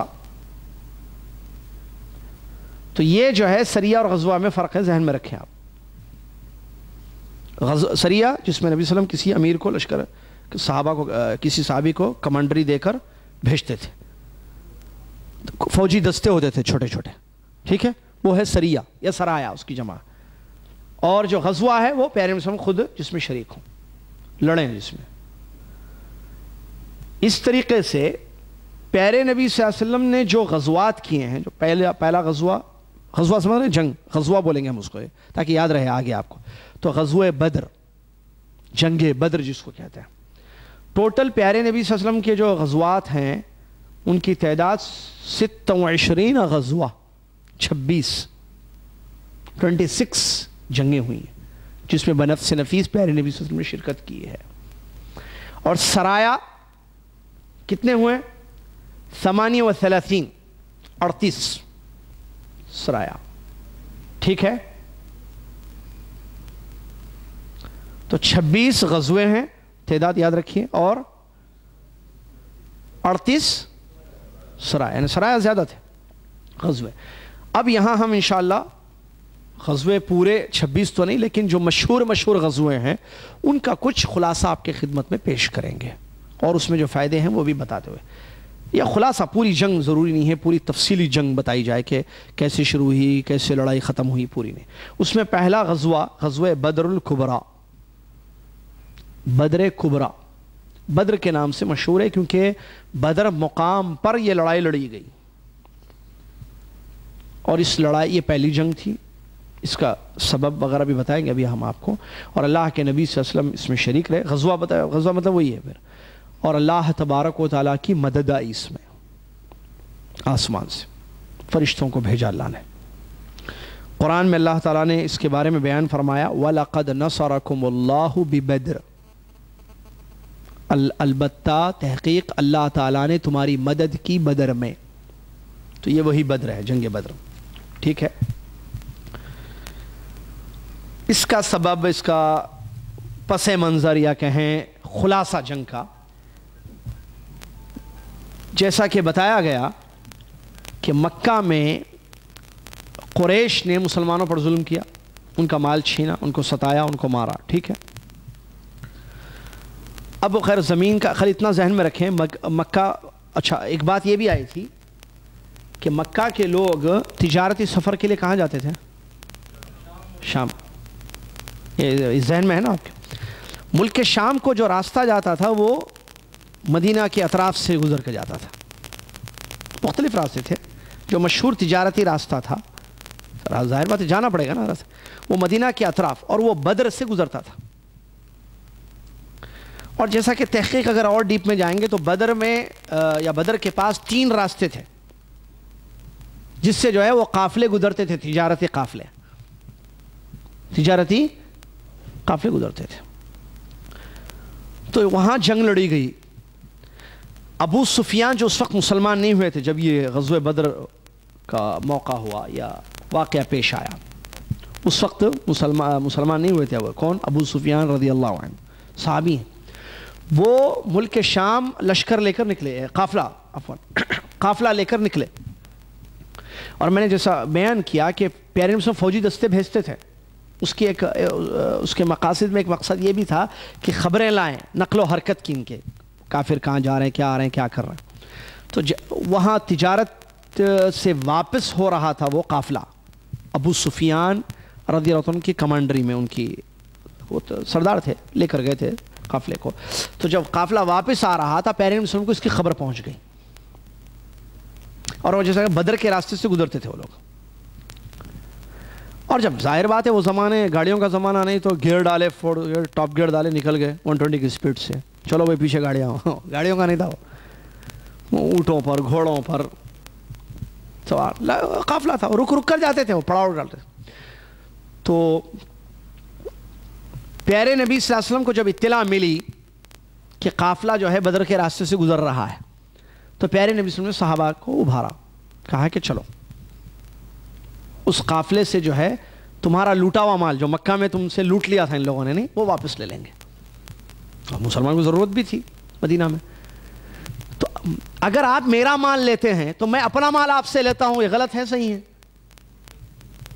بھئی آپ میرے پیسے لے کے چلے گئے, آپ ملے راستے میں, پیسے لاؤ ہمارے, چلو جب پکڑ کے لے کے چلے گئے تھے پیسے پورے کھینچ کے، چلو پیسہ. یہ غلط ہے صحیح ہے؟ یہ ظلم ہے. شارٹ کٹ سمجھنے کے لیے مثال سیدھی سی، آپ میرا موبائل لے کے بھاگ گئے، مثال چھوڑے موبائل کی مثال چھوٹی سی سمجھنے کے لیے، آپ بھاگ گئے، نظر نہیں آئے، مسجد میں ایک مرتبہ دیکھا اور پٹھا ملا. یہ تو وہی تھا جو میرا موبائل لے کے بھاگا تھا. آپ باہر انتظار کیا، وہ باہر نکلا باہر، آپ پکڑے، بھائی موبائل کہاں ہے میرا، نکالو. ارے نہیں چلو نکالو، پکڑ کے ہاتھ ڈال کے نکالے. میرا موبائل لے کے بھاگ گئے اس دن تم، یا مار کر چلے گئے. اگر کوئی مار کر لے کے جائے اور بڑا مسئلہ ہے. تو ایک چھوٹی سی مثال سمجھنے کے لیے بس ایسی. تو اس قافلے کو پکڑنے کا ارادہ جو نبی صلی اللہ علیہ وسلم نے کیا کہ وہ ان سے مال لے لیا جائے مسلمانوں کا، مکہ میں جو انہوں نے چھینا تھا مسلمان کو، وہ ان سے واپس لیا جائے بھائی. اس لیے نبی صلی اللہ علیہ وسلم نے ارادہ کیا. ٹھیک ہے. اس کے بعد جب تیار ہو گئے صحابہ ماشاءاللہ نکلے بدر کے مقام پر. اچھا وہ بھی ابو سفیان بہت ذہین انسان تھے اور مسلمانوں کی حرکت پر ان کی نظر تھی، تو انہوں نے بھی اپنے جاسوس چھوڑے ہوئے تھے، پتہ لگاؤ کیا ہو رہا ہے مسلمانوں کا. تو ان کو پتہ چلا کہ مسلمان آ رہے ہیں بدر کی طرف. ٹھیک ہے. تو انہوں نے فوراً خط بھیجا یا ایک آدمی کو کچھ درہم دے کر پیغام بھیجا، مکہ جاؤ فوراً اور جا کر قریش کو اس کی خبر دو. وہ وہاں گیا. اچھا مسلمانوں کو لڑائی کا ارادہ تھا، پوائنٹ دیکھیے، نہیں ایسے ہی ہوا ہے، آگے بھی جنگیں آ رہی ہیں نہیں سر. وہ وہاں گیا، اس نے خبر دی. اب وہاں سے وہ لڑنے کے لیے آئے، مارنے کے لیے. یہ لو پہلے ہی چھینا ہوا مان لینے کے لیے جا رہے ہیں، یہ یہاں سے لڑنے کے لیے آ رہے ہیں. قریش نے تیاری کی، 1000 مقاتل، 1000 کا لشکر پوری تیاری کے ساتھ. یہ رمضان کا مہینہ تھا جس مہینے میں جنگ ہوئی ہے، آگے آ رہا ہے، جنگ ابھی شروع نہیں ہوئی ہے. تو وہ لوگ پوری تیاری کے ساتھ 1000 کا لشکر لے کر، اس میں کئی اونٹ تھے، گھوڑے تھے، ٹھیک ہے، دستے تھے تیار، پیدل چلنے والے الگ، سوار الگ، مسلمانوں کو مارنے کے لیے وہ نکلے وہاں سے.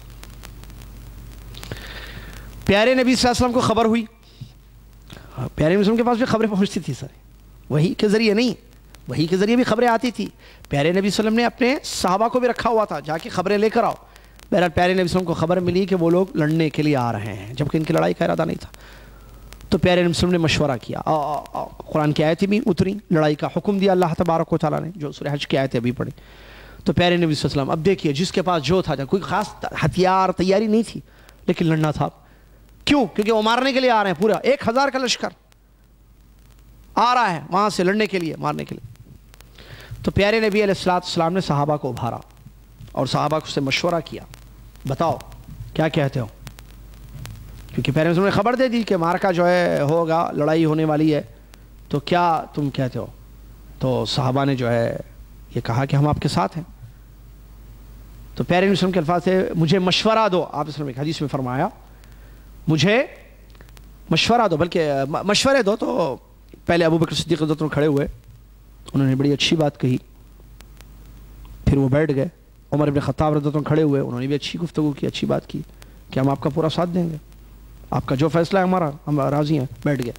پھر مقداد رضی اللہ عنہ اٹھے، انہوں نے بھی کہا کہ اللہ کے رسول صلی اللہ علیہ وسلم آپ نے ہمیں اللہ کی دعوت دی، ہم ایمان لائے. دیکھیے صحابہ کے ایمان، دیکھیے حالات کیا ہیں، دیکھ رہے ہیں، ہتھیار نہیں ہے، لڑائی کچھ بھی نہیں ہے، جڑنے. اب وہ لوگ مارنے کے لیے آ رہے ہیں، لڑنے کے لیے آ رہے ہیں، کیا کریں گے اب؟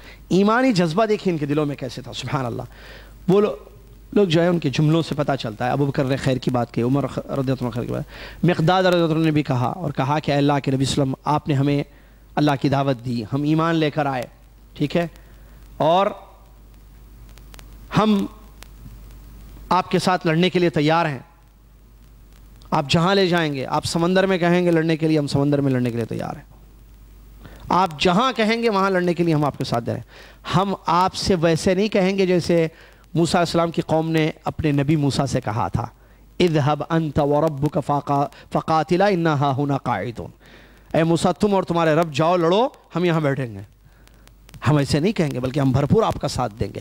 پیارے نبی صلی اللہ علیہ وسلم خوش ہو گئے اس سے، ٹھیک ہے. پھر نبی صلی اللہ علیہ وسلم نے فرمایا کہ مجھے مشورہ دو، مشورے دو. تو سعد ابن معاذ رضی اللہ عنہ جو سردار تھے انصار کے، وہ سمجھ گئے سعد ابن معاذ، اور انہوں نے کھڑے ہو کر کہا اے اللہ کے نبی صلی اللہ علیہ وسلم، شاید آپ کا اشارہ ہماری طرف ہے، انصار کی طرف، کہ مشورے دو کیا کریں گے؟ تو اے اللہ کے نبی صلی اللہ علیہ وسلم، ہم آپ پر ایمان لائے، آپ کو سچا رسول مانا، اور اللہ کی طرف سے جو چیزیں آپ لے کر آئے اس کو ہم نے قبول کیا، یعنی وہی قرآن، اللہ کا کلام، اللہ کی بات قبول کیا، اور ہم نے آپ سے عہد کیا، وعدہ کیا کہ ہر طرح آپ کا ساتھ دیں گے، آپ کی بات سنیں گے، اطاعت کریں گے، فرمانبرداری کریں گے، لہٰذا آگے بڑھیے اللہ کے نبی صلی اللہ علیہ وسلم، جو آپ چاہتے ہیں وہ کر گزریے، انشاءاللہ اس ذات کی قسم جس نے آپ کو سچا نبی بنا کر بھیجا، آپ ہمارا ساتھ ہی پائیں گے، انصار میں سے کوئی ایک انصاری پیچھے نہیں ہٹے گا لڑائی سے، آگے بڑھیے اللہ کے نبی صلی اللہ علیہ وسلم، ہم آپ کا ساتھ دیں گے، ایک آدمی بھی ہم سے پیچھے نہیں ہٹے گا، ہم میں سے، اور ہم دشمنوں سے لڑنے والے قوم ہیں، ہم جانتے ہیں لڑائی کو، ہم لڑیں گے آپ کے ساتھ، آپ بے فکر رہیے، ہم بھرپور آپ کا ساتھ دیں گے، اور جنگوں میں صبر کرنا بھی ہمیں آتا ہے، جنگ میں صبر کرنا بھی ہمیں آتا ہے، انشاءاللہ ہم لڑیں گے، اور اللہ تبارک و تعالی ہم سے آپ کو ایسی چیز دکھائے گا جس سے آپ خوش ہو جائیں گے، یعنی اپنی بہادری اور اپنا تعاون، اپنے ساتھ کا وعدہ کیا، تو اور یہ بھی فرمایا کہ فَسِرْ بِنَا عَلَى بَرَكَةِ اللَّهِ، اللہ کی برکت سے آپ ہمیں ساتھ لے جائیے، تو نبی علیہ السلام خوش ہوئے اور کہا عَلَى بَرَكَةِ اللَّهِ سِيرُوا عَلَى، آپ صلی اللہ علیہ وسلم نے فرمایا، حدیث کے الفاظ سِيرُوا عَلَى بَرَكَةِ اللَّهِ وَأَبْشِرُوا، پیارے مسلم نے فرمایا اللہ کی برکت سے نکلو اور خوش ہو جاؤ، کیونکہ اللہ نے وعدہ کیا ہے مجھ سے، دونوں میں سے ایک چیز ہوگی، اللہ تعالیٰ کا وعدہ۔ چنانچہ نبی صلی اللہ علیہ وسلم نکلے، پھر جب بدر کے قریب ہوئے تو حباب بن منذر رضی اللہ عنہ نے مشورہ دیا کہ کنویں کے قریب جائیں، اور زیادہ پیارے مسلم تھوڑا دور رہے بدر کے، تو حضرت حباب بن منذر رضی اللہ عنہ نے مشورہ دیا کہ بدر جو اصل ہے جگہ، اس کے قریب جو کنواں ہیں وہاں ہم پڑاؤ ڈالتے ہیں، وہاں رکتے ہیں، کیوں؟ اس کا فائدہ یہ ہوگا کہ قافلے عام طور پر وہاں رکتے ہیں، انہوں نے کہا تو یہ لوگ بھی وہاں رکیں گے، ٹھیک ہے، پانی وغیرہ، تو ہم اس کو پانی سے بھی روک دیں گے، مطلب، اور راستے دوسرے جو دو راستے ہیں وہ بھی مشکل ہو جائیں گے کیونکہ وہیں سے نکلتے ہیں وہ راستے، تو بہرحال یہ بہت اچھا مشورہ انہوں نے دیا حباب بن منذر رضی اللہ عنہ نے، اور اس مشورے کو پیارے نبی صلی اللہ علیہ وسلم نے قبول فرما لیا، اس مشورے کو پیارے نبی صلی اللہ علیہ وسلم نے قبول فرما لیا۔ اس کے بعد پیارے نبی علیہ السلام وہاں گئے، پہنچے، وہاں پڑاؤ کیا، اچھا اس کے بعد آپ کو اطلاع ملی کہ وہاں سے وہ لوگ لڑنے کے لیے آ رہے ہیں، تو بہرحال وہ لوگ بھی وہاں سے لڑنے کے لیے، اچھا یہ لوگ جو صحابہ تھے ان کی تعداد تین قول ہیں، 313 یا 314 یا 317، مختلف روایتیں، یا 313 تھے، بہرحال اس سے کوئی فرق نہیں پڑتا ہے تعداد، 313 یا 314 یا 317 تھے، دیکھیے یہ، اور یہ 17 رمضان سن 2 ہجری کا واقعہ، ہجرت کے دوسرے سال یہ جنگ ہوئی ہے جو ابھی شروع ہونے والی ہے، ٹھیک ہے، اور وہ کتنے تھے؟ 1000، اچھا پوری تیاری کے ساتھ آ رہے ہیں، یہاں تیاری نہیں تھا، ہتھیار نہیں تھا، لیکن اللہ کے حکم پر، اللہ نے حکم دیا تھا لڑنے کے، اسلام کی دفاع میں، لا الہ الا اللہ کے لیے لڑنے کے لیے تیار ہو گئے سب سے، ٹھیک ہے۔ اس کے بعد پیارے نبی علیہ السلام صحابہ کو ابھارنے لگے، ان کی صفیں ٹھیک کی، کیونکہ وہ جو لڑائی ہوتی تھی، جنگ وہ صف و صف ہوتی تھی، دشمن سامنے مقابلے، آج کے جیسے نہیں گھر میں بیٹھ کر آپریٹ کر رہے ہیں، آفس میں بیٹھ کر مار رہے، جا کے میزائل جا رہا ٹپل کے مار کے آ رہا، ٹپل کے مارا، یہ میدان میں آ پھر دیکھ مسلمان کو، ہے نا، صف و صف، فیس ٹو فیس لڑائی نہیں تھی، آج کل نہیں ہوتی ہے، معلوم ہے نا، یہ ٹک ٹک ٹک ٹک جب ختم ہو جائے گا نا تب گھوڑے آئیں گے، اونٹ آئیں گے، یہ ٹک ٹک ٹک ختم ہوگا، کیا ٹک ٹک ٹک، سمجھ رہے نا، یہ ہوگا، ایک صحیح حدیث ہے پیارے نبی سے، یہ سب ٹک ٹک ٹک کس سے چلتا ہے؟ وہ چیزیں ختم ہو جائیں گی تو ٹک ٹک بھی ختم ہو جائے گا، جب یہ ختم تو پھر کون سا آئے گا؟ گھوڑا، اونٹ۔ پیارے نبی صلی اللہ علیہ وسلم نے گھوڑے کے بارے میں بیان فرمایا، اللہ تعالیٰ نے اس میں خیر کو لکھ دیا ہے ہمیشہ کے لیے، قیامت تک کے لیے، ٹھیک ہے، معقود فی نواصیہ الخیر، حدیث کے الفاظ صحیح حدیث، قیامت تک کے لیے اس صحیح حدیث کہ یعنی اس سے جنگ ہوگی ایک دور، یعنی قیامت سے پہلے بھی، قیامت تک خیر کو لکھ دیا اللہ تعالیٰ نے اس میں. تو حدیث کے استدلال سے یہ بات معلوم ہوئی، علماء نے جو بیان فرمایا صحیح بات ہے، پکی بات ہے، پیشن گوئی ہے نبی وسلم کی ہے کہ جنگیں ہوں گی کیسی، جیسے پہلے ہوتی تھی، یعنی گھوڑوں پر، گھوڑ سوار ہو کر جنگ لڑی جائے گی.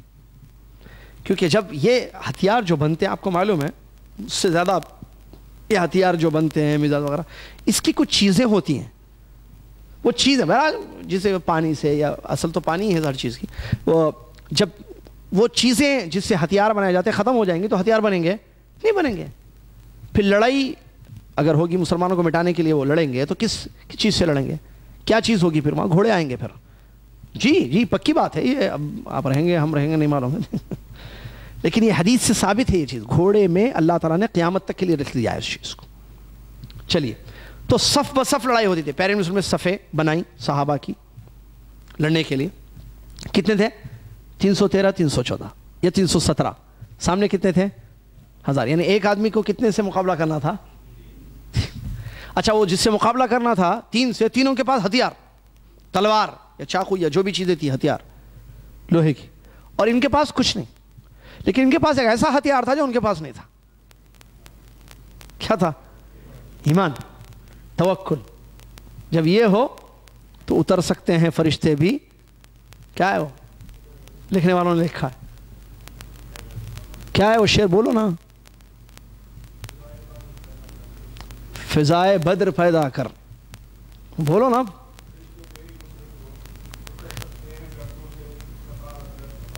دیکھ رہے ہیں، یہ ہے وہ شعر جس کی طرف اشارہ کیا لکھنے والوں نے. اقبال کا شعر ہے شاید. جی، تو صفیں بنائی نبی صلی اللہ علیہ وسلم نے تیاری لڑنے کے لیے، اور آپ کے لیے جو ہے وہ خیمہ کی شکل ڈال دی گئی تھی، اس میں پیارے نبی صلی اللہ علیہ وسلم اندر تشریف لے گئے. ابو بکر صدیق رضی اللہ عنہ آپ کے ساتھ تھے. پیارے نبی صلی اللہ علیہ وسلم سجدے میں گر گئے، اللہ کو سجدہ کیا، اللہ سے مدد مانگی، دعائیں کی، بہت دعائیں کی. کیا مشہور دعا اللہ کے نبی محمد صلی اللہ علیہ وسلم کی کہ اے اللہ، یہ مٹھی بڑھ جماعت، یہ جماعت، عصابہ کا لفظ آتا ہے دعا میں، تیرے دین کی دفاع میں لڑنے کے لیے نکلی ہے. یہ 313 یہ 314 لوگ تیرے لیے اللہ نکلے ہیں. اگر آج یہ ہلاک ہو گئے، لم تعبد فی الارض، اللہ تیری عبادت نہیں کی جائے گی پھر زمین میں، کیونکہ یہ ہم تیری عبادت کرنے والے لوگ ہیں. پوری زمین میں ہم ہی ہیں 313 تیری بات کرنے والے. اگر یہ مٹ گئے، یہ ہلاک ہو گئے، کیونکہ دشمن ان کو ہلاک کرنے کے لیے آ گیا ہے تیاری کر کے پوری. اگر یہ ہلاک ہو گئے، یہ برباد ہو گئے، کل تیری عبادت کرنے والا کوئی نہیں ہوگا، کل تجھ کو پکارنے والا کوئی نہیں ہوگا. اے اللہ تو مدد کر ہماری. اللہ تو خوب زار و قطار رو رو کر گڑ گڑا کر پیارے نبی محمد صلی اللہ علیہ وسلم نے اللہ کی مدد مانگی. اس میں ہمارے لیے سبق کیا ہے؟ ہمارے نبی ہیں یہ محمد صلی اللہ علیہ وسلم، اور اللہ نے فرمایا لقد کان لکم فی رسول اللہ اسوۃ حسنہ. تو ہماری زندگی میں بھی مشکل ہو تو ہم کس کے سامنے ہاتھ پھیلائیں گے؟ مشکل وقت میں اللہ کو یاد کریں گے. میرے نبی صلی اللہ علیہ وسلم ہمارے لیے اسوہ ہے، نبی ہیں، رسول اللہ ہیں، وہ اللہ سے مدد مانگ رہے ہیں. ہم کس سے مدد مانگیں گے؟ یا غوث المدد بولیں گے؟ نہیں بھائی، بلکہ اللہ، یا اللہ، اے اللہ تو مدد کر، اے اللہ تو مدد کر. اللہ سے مدد مانگیں گے، غیر اللہ سے نہیں. کیونکہ پیارے نبی صلی اللہ علیہ وسلم نے اللہ سے مدد مانگی، بہت مدد مانگی. اللہ اکبر. یہ ہمارے لیے سبق ہے، کیونکہ اللہ تبارک و تعالیٰ مدد کر. وَمَا النَّصْرُ إِلَّا مِنْ عِنْدِ اللَّهِ. مدد کس کی طرف سے آتی ہے؟ اللہ کی طرف سے. پھر نبی صلی اللہ علیہ وسلم نے جب دعا کی، ابو بکر صدیق رضی اللہ عنہ نے یہ کہا کہ بس کیجئے اللہ کے نبی صلی اللہ علیہ وسلم، انشاءاللہ حسبک، اے اب اللہ کے نبی صلی اللہ علیہ وسلم بس کیجئے، اللہ تعالیٰ ضرور آپ سے جو وعدہ کیا ہے وہ پورا کرے گا. اچھا، پہلے وعدہ بھی ہے، پھر دعا بھی ہو رہی ہے. پیارے مسلم، ابھی تھوڑی دیر پہلے میں نے بتایا نا، جب جنگ کے لیے نکالا، صحابہ کو تیار کیا، وہاں لے گئے بدر، تو نبی صلی اللہ علیہ وسلم نے کیا کیا کہ اللہ کا وعدہ ہے، چلو نکلو اللہ کی برکت سے، اللہ تعالیٰ کا وعدہ ہے، خوشخبری ہو جاؤ، خوش ہو جاؤ تم، اللہ وعدہ پورا کرے گا. تو وعدے پر یقین بھی ہے، پلس مدد بھی مانگی جا رہی ہے. دیکھیے اللہ، اچھا جیسا ہمارا قرآن کی آیتیں ہیں، وَكَانَ حَقًّا عَلَيْنَا نَصْرُ الْمُؤْمِنِينَ، اللہ کہتا ہے ہم نے اپنے اوپر یہ حق رکھا ہے کہ ہم ایمان والوں کی مدد کریں گے. جو بھی مومن قوی ہوگا، جیسے اللہ ایمان چاہتا ہے ویسے ایمان اگر ہے تو اللہ کی مدد ضرور آئے گی. اللہ کا وعدہ ہے قرآن میں. اور اللہ وعدے کے خلاف نہیں جاتا ہے. تو کیا ہم مدد مانگنا چھوڑ دیں گے اللہ سے اس آیت پر؟ نہیں، آیت اپنی وعدے پر ہمیں یقین ہے اللہ کے. مدد بھی مانگے، پیارے نبی صلی اللہ علیہ وسلم نے مدد مانگی اللہ سے، دعا کی اللہ سے. تو ابو بکر صدیق رضی اللہ عنہ نے کہا کہ بس کیجیے، اللہ اپنا وعدہ ضرور پورا کرے گا. اے اللہ کے نبی محمد صلی اللہ علیہ وسلم چلیے. تو نبی صلی اللہ علیہ وسلم پھر نکلے، باہر تشریف لائے، اور اس کے بعد جنگ شروع ہوئی. 1000 کا لشکر، 313 کا لشکر، ادھر مسلمان ادھر مشرک. وہ شرک اور کفر کی دفاع میں لڑ رہے ہیں، یہ اسلام اور ایمان لا الہ الا اللہ کے لیے لڑ رہے ہیں. جنگ ہوئی. اللہ تعالیٰ کا وعدہ تھا کہ اللہ ضرور مدد کرے گا. اللہ کی مدد ہوئی. کیا مدد ہوئی؟ اللہ تبارک و تعالیٰ نے قرآن میں اس کا ذکر کیا ہے، غزوہ بدر کا. وَلَقَدْ نَصَرَكُمُ اللَّهُ بِبَدْرٍ وَأَنْتُمْ أَذِلَّةٌ. یاد کرو جب تم کمزور تھے، اللہ نے تمہاری مدد کی بدر میں. فَاتَّقُوا اللَّهَ لَعَلَّكُمْ تَشْكُرُونَ. اللہ سے ڈرتے رہو اے لوگو تاکہ تم شکر گزار بن سکو. اِذْ تَقُولُ لِلْمُؤْمِنِينَ. یاد دلا رہا ہے اللہ مدد کو اپنی. جب اے نبی تم مومنین سے کہہ رہے تھے، کیا تمہارے لیے کافی نہیں ہے کہ اللہ تعالیٰ تمہارے لیے 3000 فرشتے اتارے لڑنے کے لیے؟ 3000. بلا کیوں نہیں، صبر کرو، اللہ سے ڈرو، اللہ تمہاری مدد اور کرے گا. 3 کے بجائے 5. بِخَمْسَةِ آلَافٍ مِّنَ الْمَلَائِكَةِ مُصَوِّمِينَ. تیار فرشتے، اللہ 5000 فرشتے اتارے گا. اور اللہ تعالیٰ نے یہ کیوں کیا؟ بشرا لکم وَلِتَطْمَئِنَّ قُلُوبُكُمْ. خوش ہونے کے لیے تم کہ ہمارے ساتھ لڑنے کے لیے فرشتے اترے. ہم 313 ہے، اترے کتنے؟ 5000. کس کی مدد ہے یہ؟ کس کی طرف سے آئی؟ رب. وَلِتَطْمَئِنَّ قُلُوبُكُمْ. تمہارے دلوں میں اطمینان ہو جائے کہ دیکھو ہم نے اللہ کے دین پر لبیک کہا، اللہ کے حکم پر لبیک کہا، اللہ کے واسطے لڑنے کے لیے آئے، اللہ کی مدد آ گئی. اطمینان ہوگا، کیونکہ اطمینان ہوتا ہے اللہ کی مدد جب آتی ہے تو قلب میں اطمینان پیدا ہوتا ہے. تو اللہ تبارک و تعالی وَمَن نَصْرُ إِلَّا مِنْ عِنْدِ اللَّهِ الْعَزِيزِ الْحَكِيمِ. اللہ نے فرمایا اور مدد حقیقت میں جو مدد کرتا ہے وہ اللہ کی طرف سے مدد ہوتی ہے، جو غالب ہے اور حکمت والا ہے، حکیم ہے. حکیم اللہ تبارک و تعالی. لِيَقْطَعَ طَرَفًا مِنَ الَّذِينَ كَفَرُوا أَوْ يَكْبِتَهُمْ فَيَنْقَلِبُوا خَائِبِينَ. اور یہ مدد بھی اس لیے آئی تاکہ تم خوش ہو جاؤ، تمہارے دل مطمئن ہو جائیں ایمان والو، اور کافروں کو ختم کر دیا جائے اور وہ ذلیل و خوار ہو کر جو ہے تباہ اور برباد ہو جائے. اور یہی ہوا. اللہ تبارک و تعالیٰ کی مدد آئی، فرشتے لڑے، 5000 فرشتے اترے. جی وہی اس میں اقبال نے کہا کہ اگر ویسا ایمان رکھو تو اللہ تعالیٰ فرشتے اتارے گا لڑنے کی. تو فرشتوں نے لڑائی کی. صحابہ کہتے ہیں مارنے سے پہلے جو ہے گر جاتا تھا مشرک. واقعات ہیں جی. ابھی مارے نہیں، اٹھائے تھے مانا گر، سمجھ گیا اور گر، مار دیا. فرشتوں کی مار پڑی. اللہ اکبر. اچھا وہ ابو سفیان کی ایک بات، ابو سفیان نہیں تھے اس جنگ میں. انہیں جب پتہ چلا تو وہ نکل گئے. انہوں نے بلکہ یہ کہا کہ مسلمان بھی لڑنے کے لیے آ رہے ہیں. ان کو پھر خبر ہوئی اور وہ ان کو پتہ چل گیا ہے مشرکین کے، تو انہوں نے کہا کہ میں تو جا رہا ہوں اور تم بھی رک جاؤ، مت آنا. پیغام بھیجا انہوں نے پھر. تو یہ تو نکل گئے. جب انہوں نے دیکھا کہ معاملہ خطرناک ہے، مسلمان جب لڑنے کے لیے آ گئے ہیں تو پھر مشکل ہے. ان کو پتہ بھی چل گیا ہے اور وہ لڑنے، تو وہ نکل گئے. لیکن وہ لوگ نکلے نہیں. اپنی انا میں آ کر انہوں نے کہا نہیں ہم تو ماریں گے، ان کو چھوڑیں گے نہیں. وہ بہرحال آئے اور پٹ گئے، ہلاک اور تباہ ہو گئے. جنگ ہوئی، زبردست جنگ ہوئی، اللہ کی مدد ہوئی الحمدللہ. اللہ تبارک. اور یہ رمضان میں دیکھیے سبحان اللہ، بے ہتھیار 17 رمضان سن 2 ہجری کی یہ جنگ ہوئی، بہت زبردست جنگ ہوئی. بہرحال اس جنگ میں جو ہے مسلمانوں کو کامیابی ہوئی الحمدللہ. اللہ تبارک و تعالیٰ نے مدد کی مسلمانوں کی اور کامیابی ہوئی، نصرت ہوئی، اور مشرکین کو ہزیمت ہوئی. اور ان کے جو ہے مسلمانوں کے تقریباً 14 لوگ شہید ہوئے. 314 تقریباً 14 لوگوں کی شہادت ہوئی صحابہ کی رضی اللہ عنہم اجمعین. باقی سب الحمدللہ کامیاب رہے.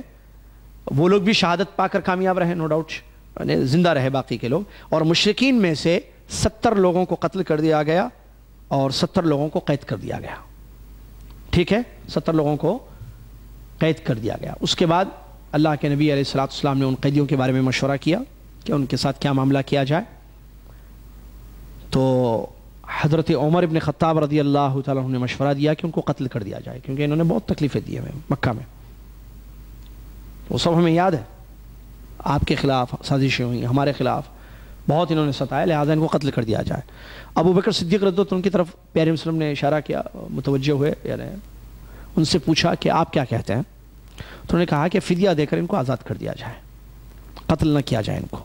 اور یہی ہوا، قرآن کی آیتیں اتری، ما کان للنبی ان یکون له اسرى حتى يثخن في الارض تريدون عرض الدنيا والله يريد الاخرہ. یہ سورہ انفال کی آیتیں اتری جن آیتوں میں یہ بات بتائی گئی ہے. بہرحال تو قید کر لیا گیا، وہ فدیہ دے کر، جو فدیہ دے کر چھوڑ سکتا تھا چھوڑ دیا گیا. اور پھر دیکھیے سبحان اللہ، ان میں سے جو قیدی تھے، معلم تھے، پڑھنا لکھنا جانتے تھے، ان کو یہ کہا گیا کہ جو فدیہ نہیں دے سکتے تھے، جن کے کوئی لوگ نہیں تھے جو آ کر فدیہ دے کر جو ہے چھڑا لیں ان کو، تو ان کے لیے فدیہ یہ تھا کہ وہ تعلیم دے دیں مسلمانوں کو اور ان کو چھوڑ دیا جائے گا. تو اس طریقے سے جو ہے یہ معاملہ ہوا، جس سے اسلام کی خوبی معلوم ہوتی ہے، بہت ساری خوبیوں میں سے کہ قیدیوں کے ساتھ سلوک.